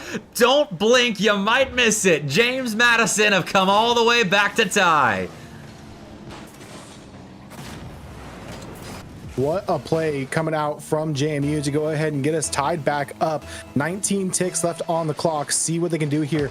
Maybe something off the kickoff again. Fright trying to wave dash their way through into a play. Gad takes that one out of the corner. Doesn't want to go quite yet, but a little bit of a misrotation, and Prism gonna snipe it through to get the lead once more here for Keiser. That's more like it. We haven't seen passes like that in the last couple of games. That avenue of attack for Keiser slowed it down, but they found it right in the perfect moment, connecting with 10 seconds left. And now it's James Madison's turn again to look for a comeback play, but Prism denies any semblance of the start of a play close to 0 seconds. Now, Tyler on true triple zeros, looks to get something going, can't find it. We're going to game 7.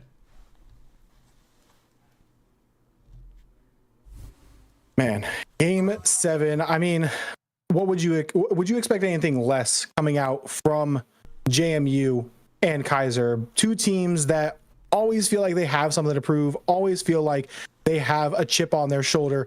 Going to 7, going the distance in this preseason show match, just absolutely electric Rocket League played from both sides all throughout tonight. I think Tyler has changed his car or left the lobby after every single loss so far, and it resulted in a nice comeback for JMU, rattling off 3 games in a row previously. But let's see how it affects them going into game 7 now. Keiser, they were the ones slipping down the hillside for a couple of games, but they have found a grip and holding on for dear life, or perhaps starting to climb back up the mountain. Zinvez with 8 seconds into game 7 will score the opener with a little help from Prism. Just an absolute big body moment. Call that turn it into a fridge. Just an absolute unit on the back line for JMU, able to dunk it through and find their team the lead here in game 7. And this is what I was saying last game. They need to win 2 in a row. Do they have what it takes to have 2 swing games go their way, 2 big momentum games, or is JMU going to show a little bit of that veteran leadership, that veteran presence on the pitch by Tyler and Gad, both of being in these high pressure situations before and knowing how to get it done in best of 7s, best of 5, does not matter. They know how to perform when it matters. Are they able to do so here in preseason and show that they are back for a banger of a spring? So far, Keiser dealing well with these early shots coming out from JMU. A quick touchdown from Zinvez and an early go from Denzi. Demo comes out. A little bit of a trade here between two. It's a 2v2 for a moment. Everyone respawned back in and top up the boost tanks, but still, Keiser going to work on this JMU half. Gad, low boost, going to take their time, get rushed a little bit. Tyler is back. We'll find the save, and Fright in the corner trying to clear this one out. But again, Keiser quick to it. These 50-50s are going their way almost every single time. They're having to play scramble back defense on JMU. They left for a little bit, but the Keiser of games 1 and 2 seem to be fully back, playing with a bit of reinvigorated energy. Now Denzi flicking over Tyler, puts a shot top left. Got to stretch to make that save, but he gets the job done. Captain on the JMU side finding an important stop, and now on the near side is next up in rotation. He looks to find a clear, which the Dukes have been deprived of for a little while now, but Tyler, I thought he might have found one for a second, if not for Zinvez, hopping up the midfield line to keep this power play going. Keiser on the front foot for sure, but they've only got the 1 goal, and James Madison, all they need is 1 second in offense. A quick counterattack gets us tied. They don't even need to cross the midfield line. Just get the ball outside of their back defensive third. They're able to make a play. Great little team play coming out from the midfield line, and they're able to tie things up. Maybe an advantageous kickoff. No, Denzi is there, and a nice redirect down pass to Zinvez, and they're able to put a shot on target. But again, JMU having to fight through their corner. Gad, a nice touch out. Prism, touch mid. Fright is there, launches it to the backboard. Zinvez with the touch will pinch it out. Tyler to receive. They're looking for a touchdown of their own. Zinvez just sticking with it. Low boost on the backboard. Right infield to Gad. Just a touch behind the play, and the defense is able to get back to it. Now JMU on the counter, having to play defense yet again. Prism, touchdown. Tyler with a booming clear out, and JMU doing well to go ahead and take away an opportunity for pressure yet again for Keiser. Right, intercepting that ball and actually getting an extra touch to the midfield line. Should set up James Madison nicely for an attack. See how long it does last. Gad going up for this ball and beating Denzi, sacrifices his car body, and that will result in a second longer of possession. They're guarding the midfield line well right now, James Madison are, and it might result in a second here. Slow roller ends up scoring for Gad as everyone had been beaten. These extra little touches finally exhaust the resources of Keiser's back line, and they're forced to watch that ball roll in and lead slip away. Feel like that was the go-ahead goal. JMU kind of, needed this series. They needed an easy one. They needed a pressure play to finally work out in their favor, and it did. Starve the resources, just make the simple pass in, and Gad has an easy job to do. Just let it roll on in, get the nice solid touch center, and they do just that. Find themselves a lead here with under 2 minutes to go, but now it's can you keep on to it, or maybe build on it. Fright with the redirect to go ahead and make sure that one goes on in. Keiser was trying to get back, but Fright quick to the punch for the secure, and they find themselves a little bit of cushion here for JMU trying to seal things out in game 7. We've seen this before. James Madison with 3 in a row. This time in game 7, though, it's not 3 straight games. We got him here, but it's 3 straight goals. They go down to Keiser, and it looks like the Dukes are in a commanding position now. After a late surge offensively, that's a nice opportunity for Zinvez. Big dunk to see if Fright's awake on the goal line, but he passes his defensive test with flying colors. The Seahawks have to start over. Zinvez in the corners, out 50'd. Gad gets a stop, and Prism's got no boost. This is a dangerous, dangerous position for Keiser, as they can't afford conceding a 4th.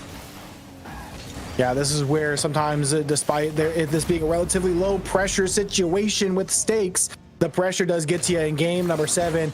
Does not get to Zinvez in the corners looking to create something, anything.